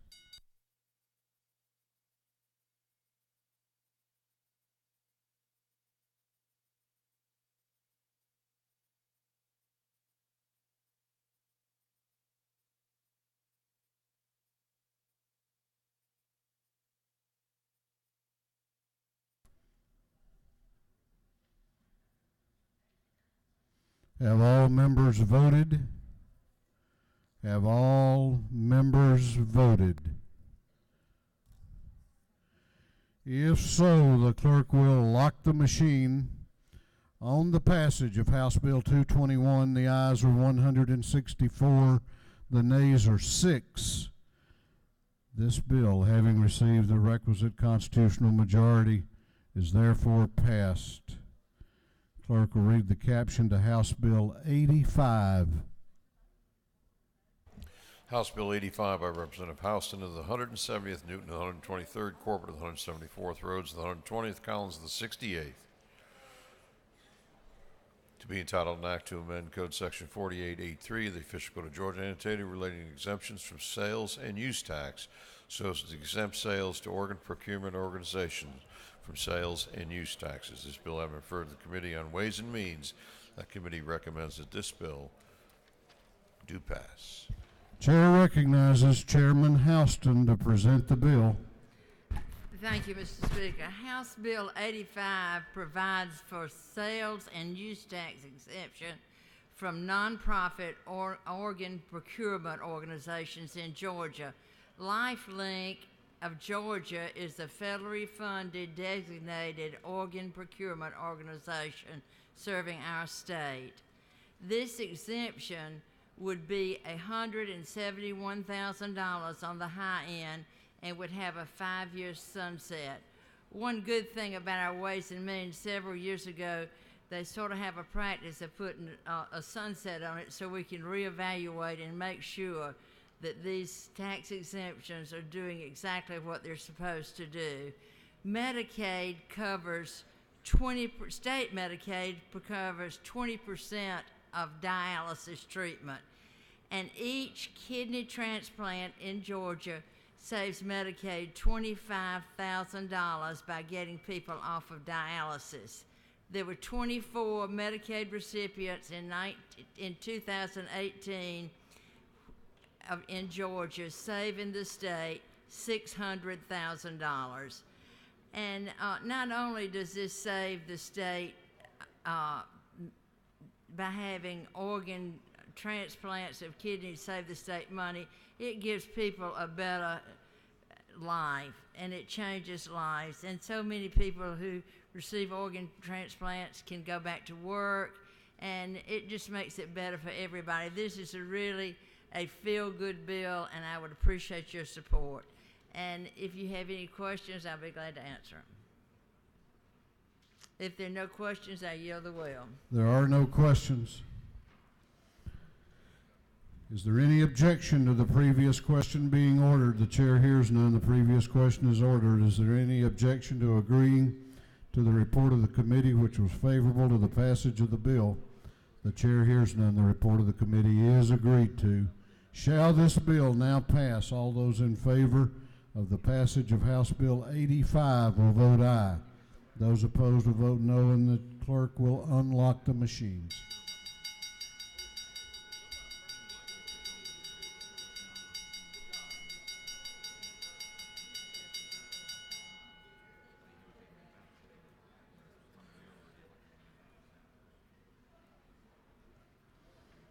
Have all members voted? Have all members voted? If so, the clerk will lock the machine. On the passage of House Bill 85, the ayes are 171. The nays are 1. This bill, having received the requisite constitutional majority, is therefore passed.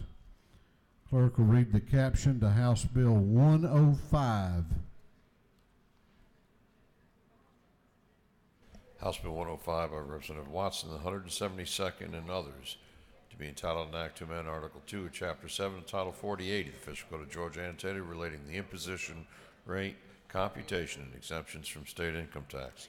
This bill I referred to the Committee on Ways and Means. That committee recommends this bill do pass by committee substitute. Chair recognizes Chairman Sam Watson to present the bill. Thank you, Mr. Speaker. Ladies and gentlemen of the House, I do bring before you today HB 105. On October 10th of last year, Hurricane Michael hit our state and impacted lives forever by something that they could not control. Farmland was destroyed, timber was lost, lives will be changed forever. Blood, sweat, and tears over generations was lost in this storm. I myself suffered tremendous impacts on our farm back home. And as you've heard from some of our friends in D.C. this morning, they're still trying to figure out what to do. But because of this body and in the special session that we did, we have done things that have not been done for anybody yet. And right now, today, that is the only thing that farmers and timber owners have in our state to recover. So what we're doing in this bill is we're basically saying if and when the federal government ever decides to do anything for the people of this state, that we will exempt them from the state income tax portion that they will receive from the federal government. And this is just a small tool in the toolbox to add to the benefit of what the people of Southwest Georgia need. And as you've also heard, right now we're looking at around $3 billion for the entire country. So we had a $3 billion loss in the state of Georgia. So I would greatly appreciate your support on this bill. And Mr. Speaker, I'll yield for questions. You have no questions. Thank you. Is there any objection to the previous question being ordered? The chair hears none. The previous question is ordered. Is there any objection to adopting the committee substitute? The chair hears none. The committee substitute is adopted. Is there any objection to agreeing to the report of the committee which was favorable to the passage of the bill? The chair hears none. The report of the committee is agreed to. Shall this bill now pass? All those in favor of the passage of House Bill 105 will vote aye. Those opposed will vote no, and the clerk will unlock the machine.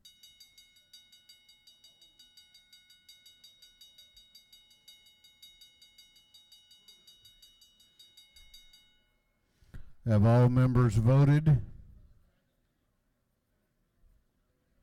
Have all members voted?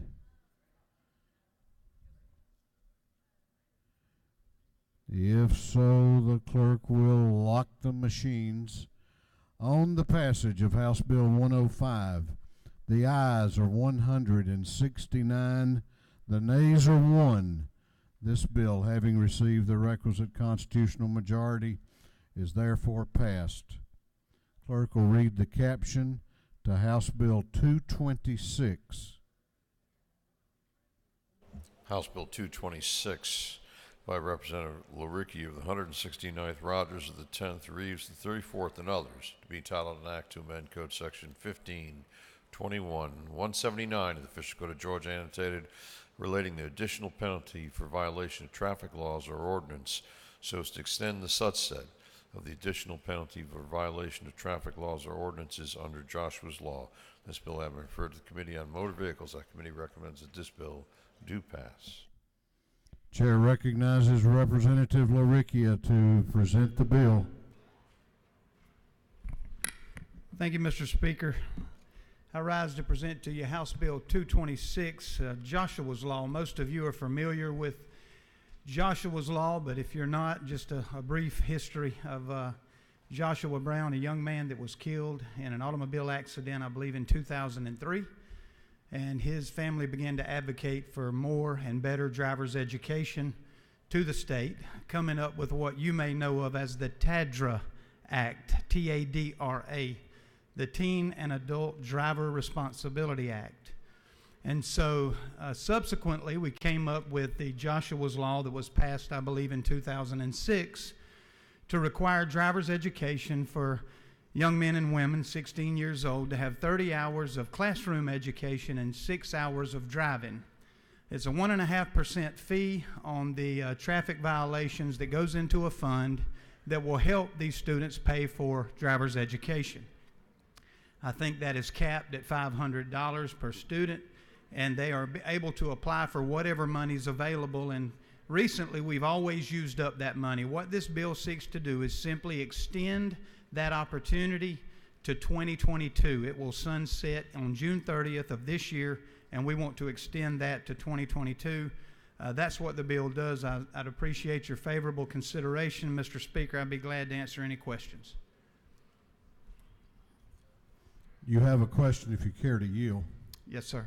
Chair recognizes the chair of the Agriculture and Consumer Affairs Committee, Chairman McCall, to your right for a question.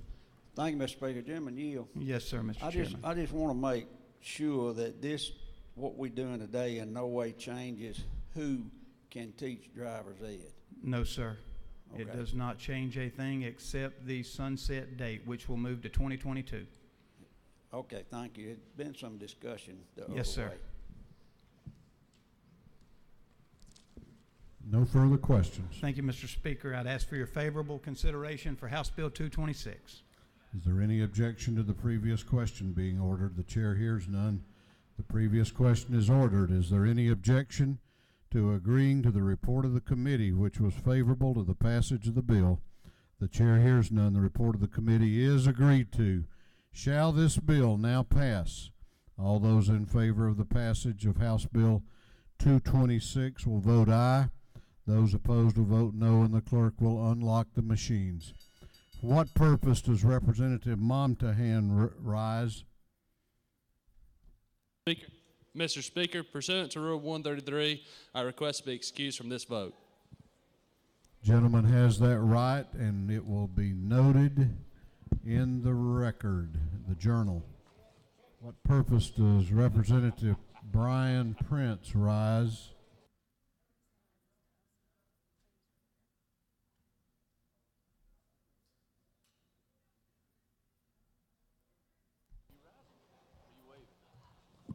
To be, what is it? House Rule 133, sir.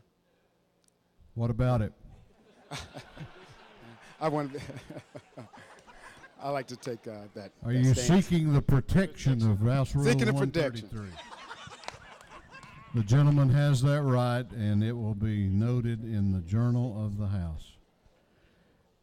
Those in favor of House Bill 226 are voting aye.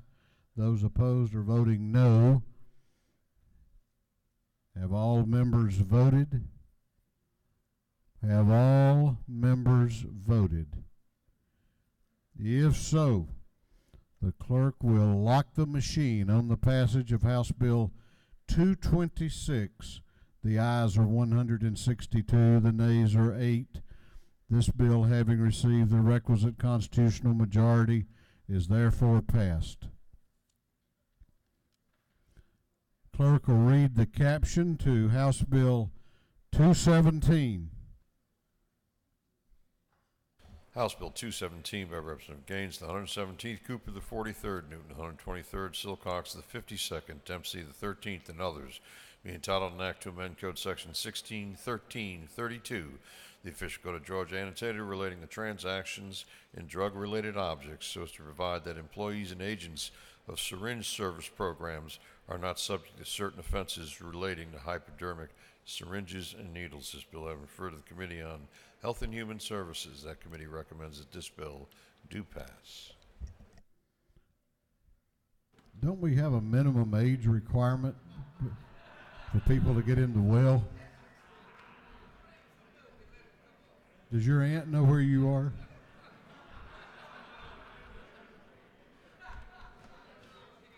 Chair recognizes Representative Houston Gaines to present the bill.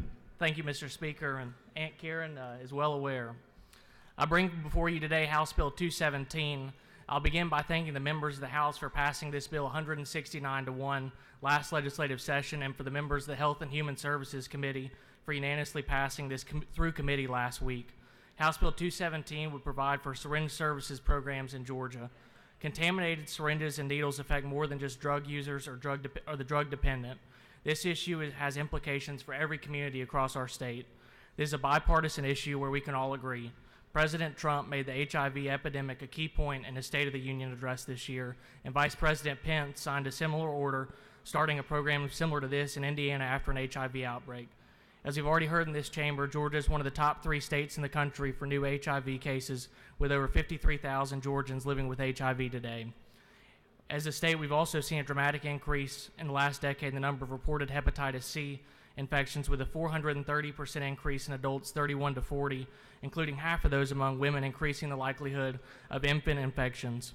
This bill would allow for us to help slow and hopefully stop people who inject drugs from contracting these infections by allowing needle exchange programs.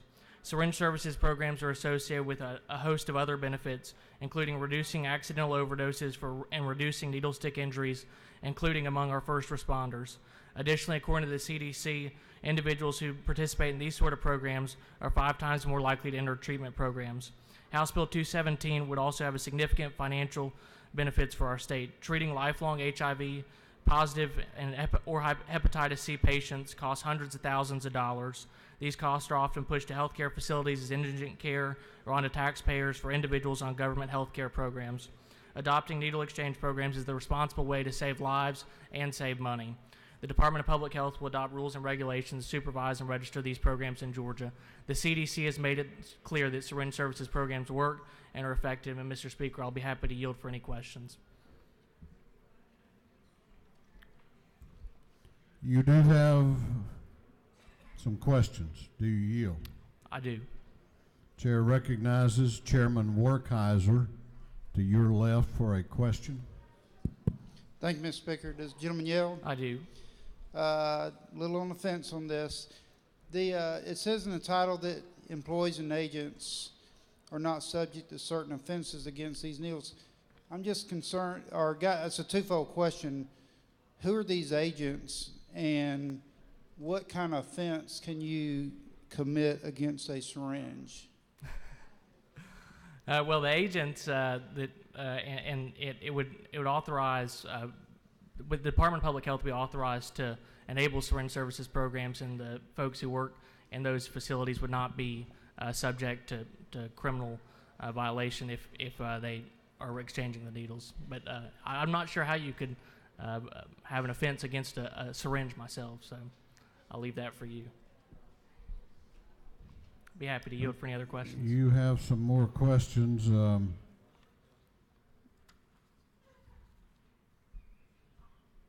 know what goes around comes around, don't you? Chair recognizes Representative Saines to your right for a question. Thank you, Mr. Speaker. Does the gentleman yield? I do. I appreciate your attention to this important public health issue. Would you agree that keeping a clean room environment would also be indicative of a public health issue? I would. My esteemed roommate, I wish you would follow your own guidelines.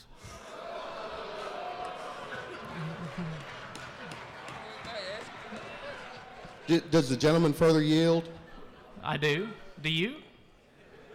Is it not true that on several occasions your fellow roommates have had to make sure your hair products are put in the accurate place in the bathroom? The gentleman knows what he speaks.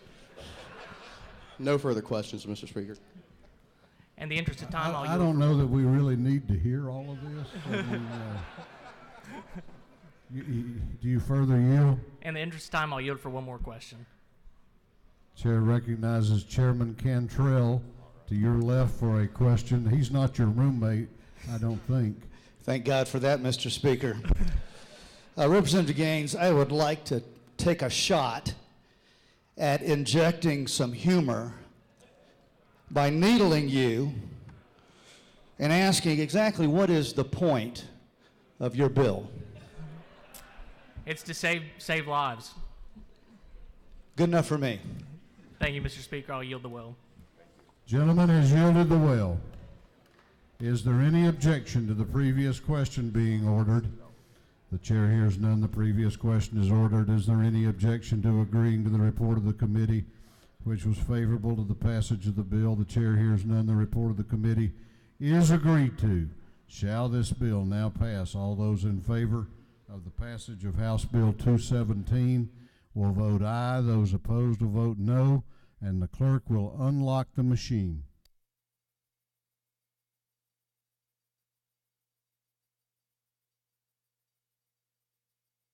What purpose does Chairman Martin rise? State your inquiry. They're going to need to turn your mic on. Isn't it true, Mr. Speaker, that some of the more senior members of the men in the chamber take offense to these young fellows talking about hair products in front of us? Isn't that true, Chairman Reinders and I particularly?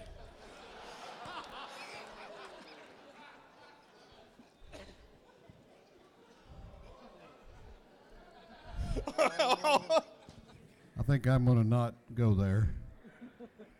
What purpose does Chairman Reinders rise? Thank you, Mr. Speaker. Is it not true that grass doesn't grow on a busy street? I'm sorry? Is it not true that grass doesn't grow on a busy street? That's some kind of a legend, but I've heard it said. And finally, I want to congratulate the body double for Hans Grubler in Die Hard for his first bill.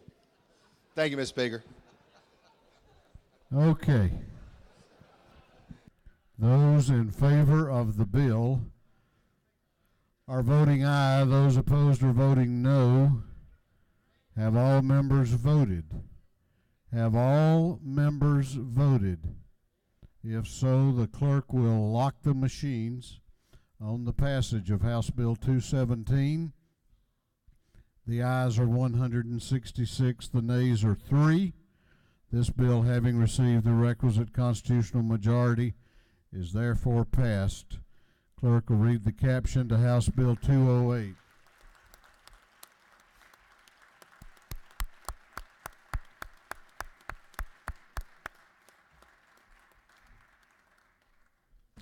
House Bill 208 by Representative McCall of the 33rd, next to the 69th, Trammell, 132nd, Smith, 133rd, and Nullowitz of the 42nd, and others.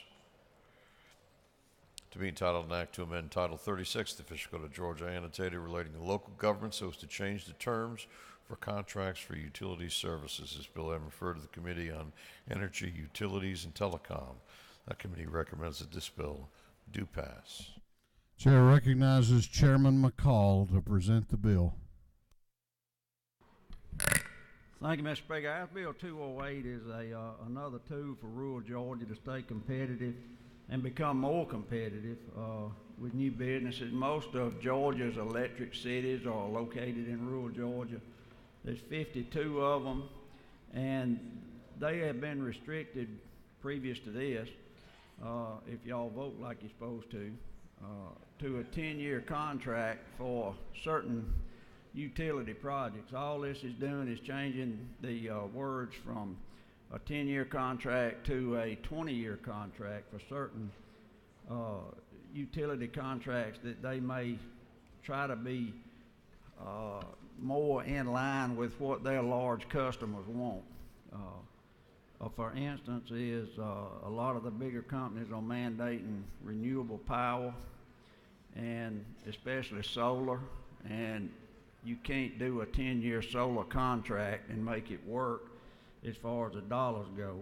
And the other thing to remember is that the larger customers can put solar panels on their roof or on their property somewhere and hook it behind the meter. So the electric cities will be losing out on the ability to sell power to the larger companies. EMC, Georgia Power, GMA, ACCG are all okay with this, and I'd appreciate you voting yes. You have a couple of questions if you care to yield. I'll try.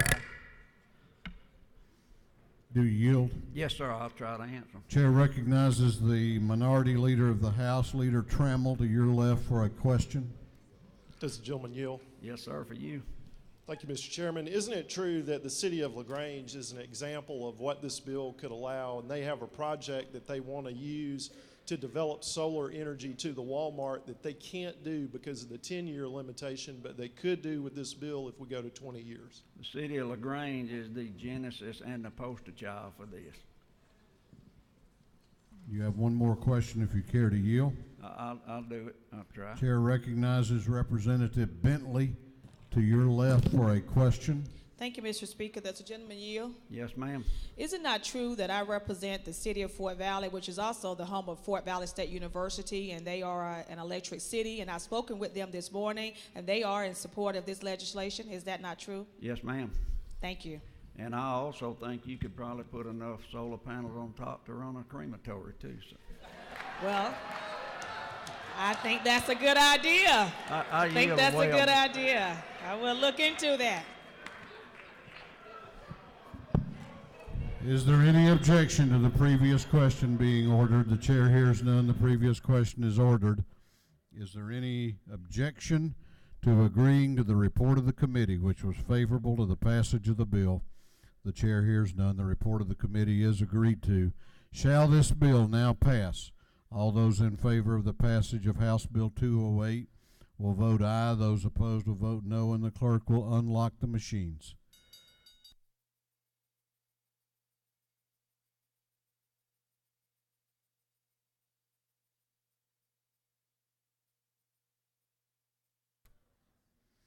Have all members voted? Have all members voted? If so, the clerk will lock the machines.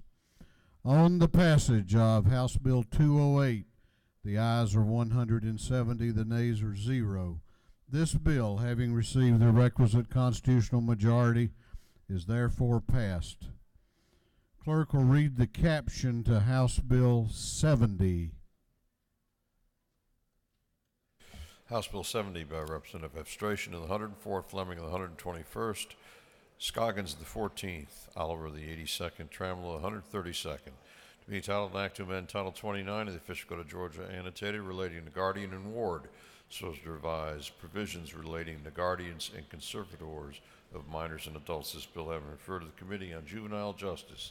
That committee recommends that this bill do pass by committee substitute. Chair recognizes Chairman Efstration to present the bill. Well, thank you, Mr. Speaker. Ladies and gentlemen of the House, I bring to you House Bill 70. Several years ago, the General Assembly passed the Uniform Guardianship and Conservator Protective Proceedings Act. It was a long title, but what we really did is we incorporated uniform law that had worked in other states here into Georgia's law. So if you had a conservatorship or guardianship from another state, local judges could incorporate it locally. Now the issue was we had previously passed guardianship law in 2005, and we didn't have the uniform law completely meshed up with Georgia law, and because of that we have some consistencies in the code. So a lot of really smart judges and Individuals worked in the off-season, attorneys worked in the off-season to really compile House Bill 70. There also is a component in Section 1 which includes discretion for a probate judge if there are suspicious circumstances of a temporary guardianship request. Just allows for discretion if needed in order to confirm the veracity of the documents that are being submitted to the judge. If you have any questions, I'll be happy to submit.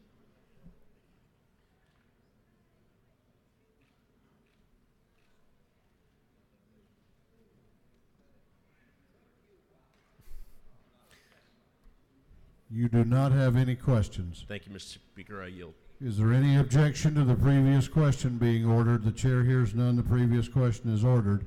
Is there any objection to adopting the committee substitute?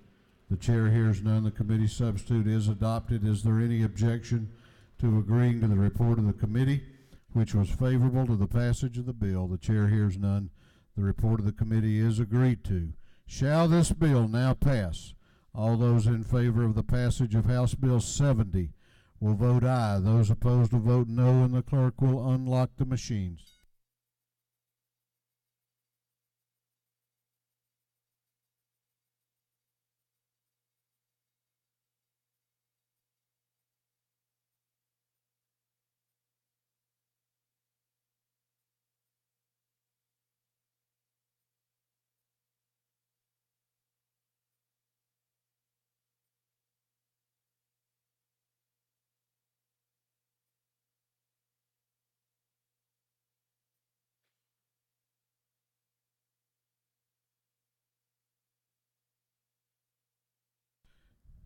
Have all members voted? Have all members voted? If so, the clerk will lock the machines. On the passage of House Bill 70, the ayes are 170, the nays are 0. This bill, having received the requisite constitutional majority, is therefore passed. The clerk will read the caption to House Bill 26. House Bill 26 by Representative Belton of the 112th, Hitchens, the 161st, Williams, the 168th, Blackman of the 146th, Clanton of the 75th, and others, to be entitled an act to amend Chapter 39 of Title 43 of the Official Code of Georgia Annotated relating to psychologists so as to enter into an interstate compact known as the Psychology Interjurisdictional Compact. This bill having been referred to the Committee on Interstate Cooperation, that committee recommends that this bill do pass by committee substitute. Chair recognizes Chairman Belton to present the bill. Thank you, Mr. Speaker. Bring before you House Bill 26. This is a psychology compact. You voted for unanimously last year. It was Joyce Chandler's bill. The military is asking for this, and so are the psychologists. I have before you several pieces of paper. One of them is the red, green, yellow piece of paper. That this is one of the ones in yellow. That because of the work of Representative Al Williams, who did a lot of work on the licensures bill, this is something just to clean that up for our medical professionals. You also have a letter from the Pentagon asking for this bill. You also have a letter from the Psychology Board asking for this bill. You also have a little nice handout from the psychologists asking for this bill. Again, we're trying to join a compact, a psychology compact.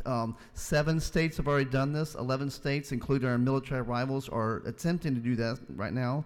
So what is a compact? Well, your driver's license is a compact. Everybody has a driver's license. If you look at it really closely, there's nothing about the federal government on there. It's all about states getting together. There's over 200 compacts in America right now, and in Georgia, it belongs to 35 different compacts. This is a 10th Amendment kind of thing. It's a federalism. It's states getting together, working together without having to rely on the federal government to help us out. Increases quality of the care. It increases access to care, especially to rural areas, and it completely it keeps us Georgia sovereign because the state board can always, even with the compact, can regulate what's happening in Georgia. Again, there's a mental health crisis in Georgia. Governor Kemp is trying to put a mental health counselor in every single school. There's an opioid crisis in Georgia. A lot of people think the best thing we could do at opioid crisis is more counselors. So there are too few counselors in Georgia, not too many. Again, the Department of Defense likes this. The state boards are asking for this. But I want to be clear, this is not a military-only bill. This would allow all psychologists to use this compact if they meet the requirements. Very briefly, it allows for an e-passport to be purchased by the psychologist in the compact to be able to do telecommunication counseling, and also in the event of a disaster like a hurricane or something worse like a shooting of some sort, it allows a counselor from another compact state to operate in Georgia for 30 days. Sir, I yield for questions.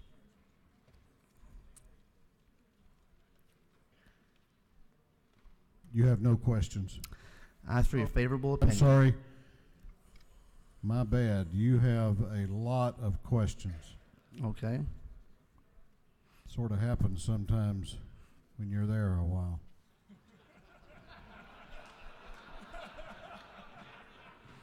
Do you yield for questions? I yield for questions, sir. Chair recognizes Chairman Knight to your right for a question. To the gentleman, well, do you yield? I yield, sir. Isn't it true? I do applaud you for the compact, and what we're trying to do is in meeting the needs, especially in regards to our military. Yes, sir. Further, gentlemen, isn't it true that I have some concerns, and I want to make sure it's addressed in the bill, of are we giving up our state's right to oversee these psychologists? That was something that you and I spoke of in the Rules Committee. Yes, sir. Even if you live in Utah and you want to work in Georgia with this compact, if you mess up in Georgia, then yes, the board can sanction that person in Georgia. And not only does it sanction a person in Georgia, but it also sanctions that person in Utah and every other place that every other state that the compact touches. So actually, it's raising the standards of psychologists, not lowering them. Gentleman, yield. I yield, sir.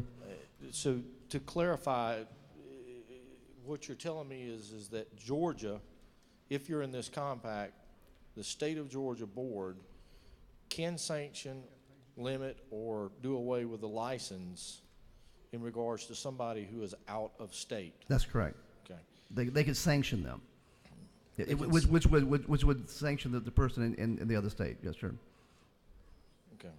So sanction means jerk license or remove license if necessary. That's right. Further questions, yes, to sir. the gentleman, if you will. In this bill, it talks about a limited 30-day telepsychology. To the gentleman, I woke in the last week and a half or two, there was a commercial regarding a psychology app on a phone. And it sparked my interest, especially in light of an article the other day about these apps and the data that these apps were collecting and also selling or giving to third-party social vendors. My question here to the gentleman is that contemplated in this? Because some of the investigation that I've heard about these apps were that it did involve personal health data that these apps were sharing. Yes, sir, and I thank you for the question. It's a very good question. Actually, those people are not psychologists. They're counselors. The people in the psychology compact are not allowed to advertise like that on those apps, and it specifically talks about that in the compact.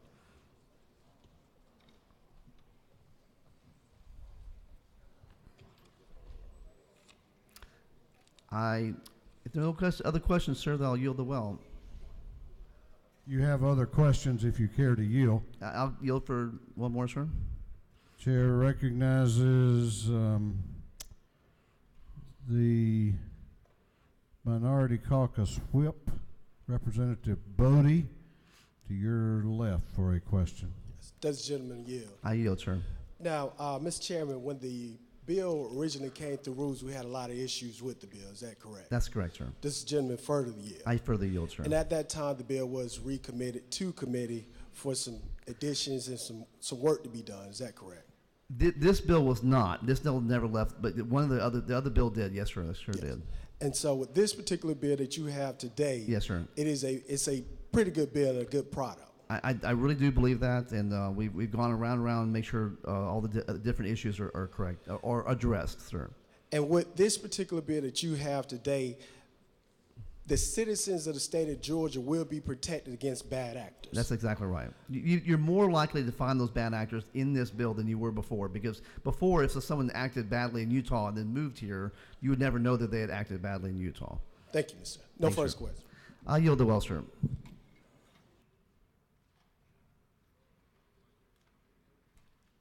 Gentleman has yielded the well. Is there any objection to the previous question being ordered? The chair hears none. The previous question is ordered. Is there any objection to adopting the committee substitute? The chair hears none. The committee substitute is adopted. Is there any objection to agreeing to the report of the committee, which was favorable to the passage of the bill? The chair hears none. The report of the committee is agreed to. Shall this bill now pass? All those in favor of the passage of the bill will vote aye. Those opposed will vote no, and the clerk will unlock the machine. What purpose does Representative Dreyer rise?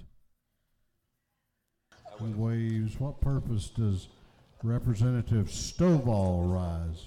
She waves that. Members voting for the bill are voting green. Those opposed are voting red.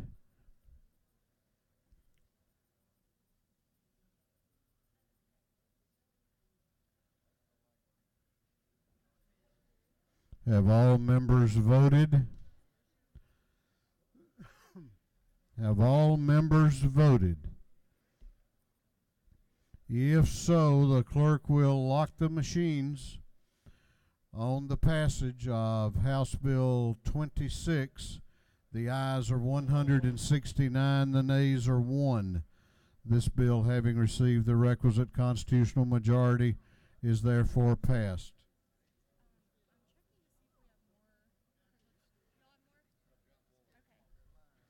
Clerk will read the caption to a group of privileged resolutions. Recognizing and commending the Home Builders Association of Georgia, commending the Georgia State University men's soccer team on their championship season, an outstanding performance in 2018 NCAA men's soccer tournament, commending the Georgia State University men's basketball team on its championship season, an outstanding performance in 2018 NCAA men's basketball tournament, commending the Georgia State University women's tennis team on its championship season, an outstanding performance in 2018 NCAA women's tennis tournament. Recognizing November 11th, 2019 as Veterans Day in Georgia. Recognizing October 9th, 2019 as Pandas Awareness Day at the state capitol. Commending and recognizing Real Hero Report for honoring and empowering members and veterans of the United States military. And for other purposes, that completes the reading of the privileged resolutions. Is there any objection to adopting the privileged resolutions? The chair hears none, and the resolutions are adopted.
What purpose does Representative Reeves rise? To make a motion. State your motion. Speaker, I move that the rules, House rules be suspended and the bill be read into for the first time and assigned to committee. Representative Reeves has moved that the rules of this House be temporarily suspended to allow a bill to be read for the first time and assigned to committee. The clerk will read the caption. Unnumbered House Bill by Representative Reeves, the 34th, and others to be titled an act to amend Chapter 11 of Title 15 of the Official Code of Georgia annotated relating to general provisions of the Juvenile Code so as to revise procedures concerning removal considerations. On the gentleman's motion that the rules of this House be temporarily suspended to allow a bill to be read for the first time and assigned to committee, is there objection? Chair hears none, and it is so ordered.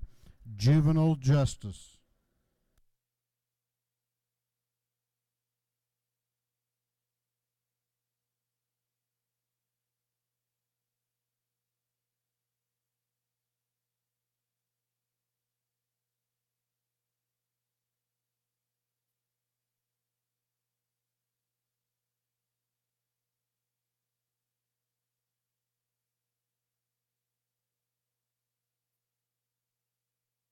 What purpose does Representative Saines rise?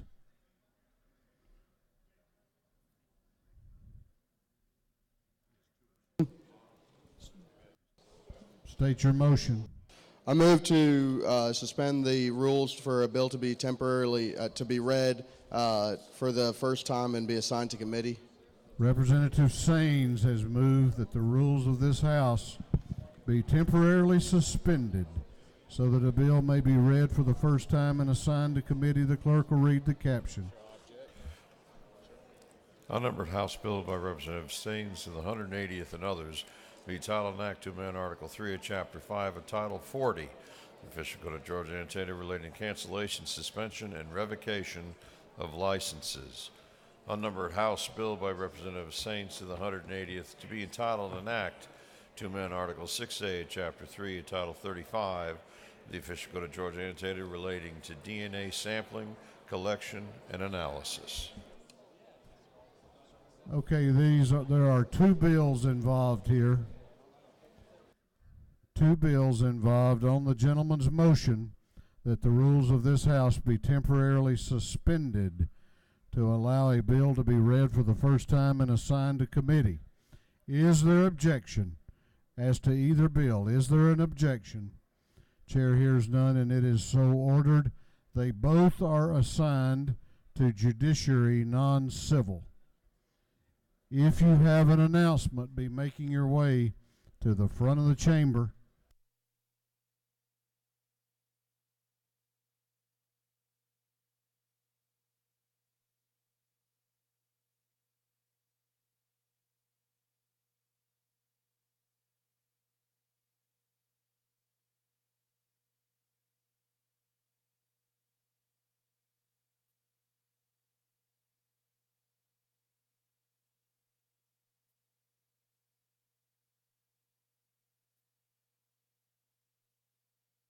We're going on now to announcements.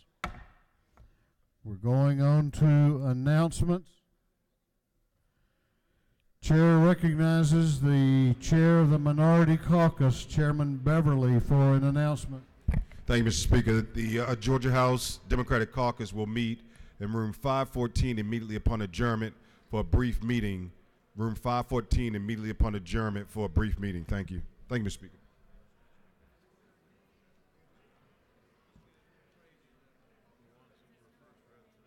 Chair recognizes the chair of the House Appropriations Committee, Chairman England, for an announcement. Thank you, Mr. Speaker. Just want to let everyone know, please listen. Tomorrow morning, starting at 7 o'clock with the General Government Subcommittee, our subcommittees will be meeting to vote out their recommendations on the FY20 budget. And then Wednesday morning at 7:30, full committee will be meeting to take up the FY20 budget as well. All of these meetings will be held in room 341 here at the Capitol. Thank you. Chair recognizes Chairman McCall for an announcement.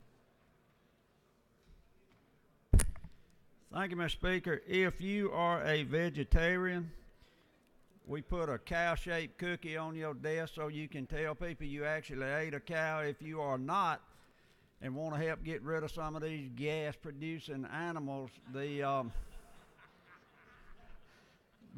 annual Cattlemen's Association Steak Biscuit Breakfast is in the morning at 7:30 in room 230. Thank you. Chair recognizes Chairman Corbett for an announcement. Thank you, Mr. Speaker. The Motor Vehicles Committee will meet at 8 o'clock in the morning in room 515, and then the Subcommittee on Driver Safety and Services will meet upon adjournment of the full committee. Thank you.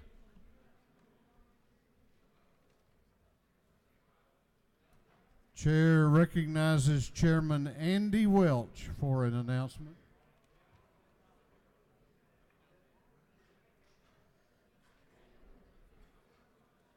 Thank you, Mr. Speaker.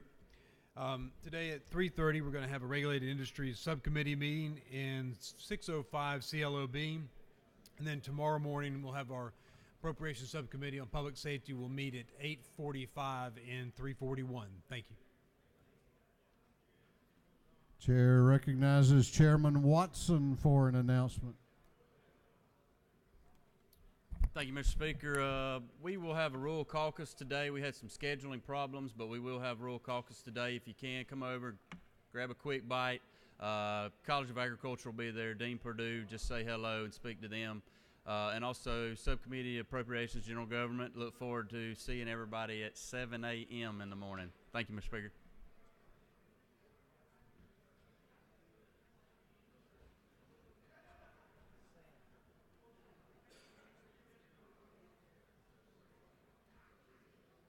Chair recognizes Representative Hughley for an announcement. Thank you, Mr. Speaker. Ladies and gentlemen of the House, the Voting Rights Caucus is meeting in the CLOB room 406, and there is a presentation by Dr. D'Amelio on cybersecurity.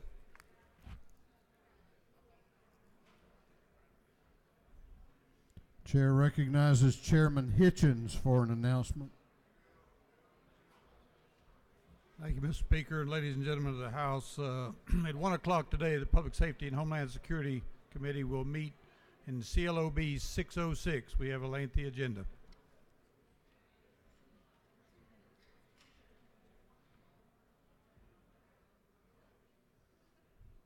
Chair recognizes Representative Reeves for an announcement. Thank you, Mr. Speaker. The Reeves Subcommittee of Judiciary and Non-Civil will meet at 4 o'clock today in room 132 in the Capitol. Chair recognizes Representative Burnow for an announcement. Thank you, Mr. Speaker. The Clayton County delegation will meet in room 515 in the CLOB upon adjournment. Thank you. Chair recognizes Representative Henson for an announcement. Thank you, Mr. Speaker. The DeKalb delegation will be meeting immediately upon adjournment in room 216 in the Capitol. Chair recognizes Chairman Barr for an announcement.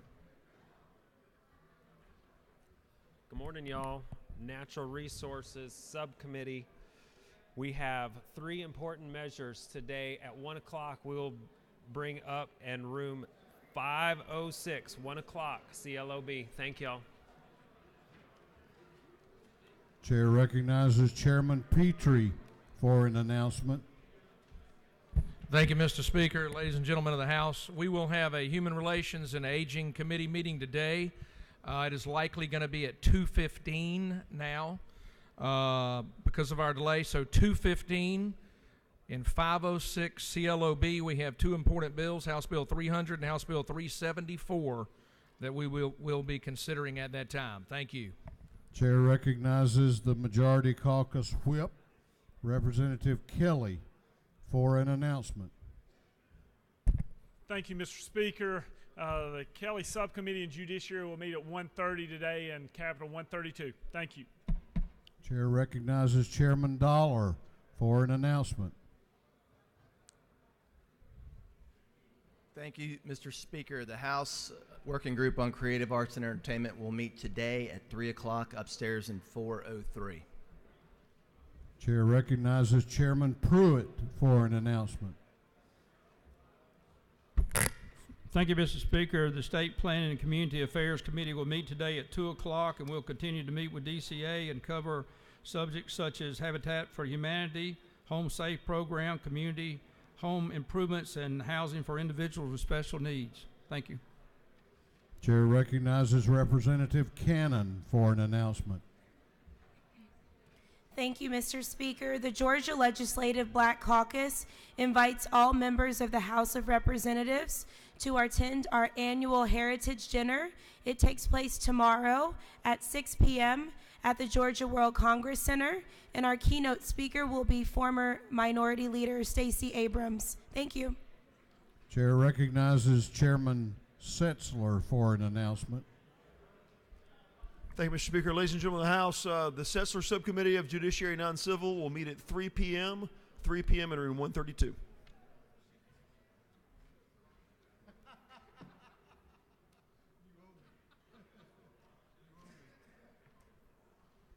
That completes our announcements. The chair recognizes the Majority Leader of the House for a motion.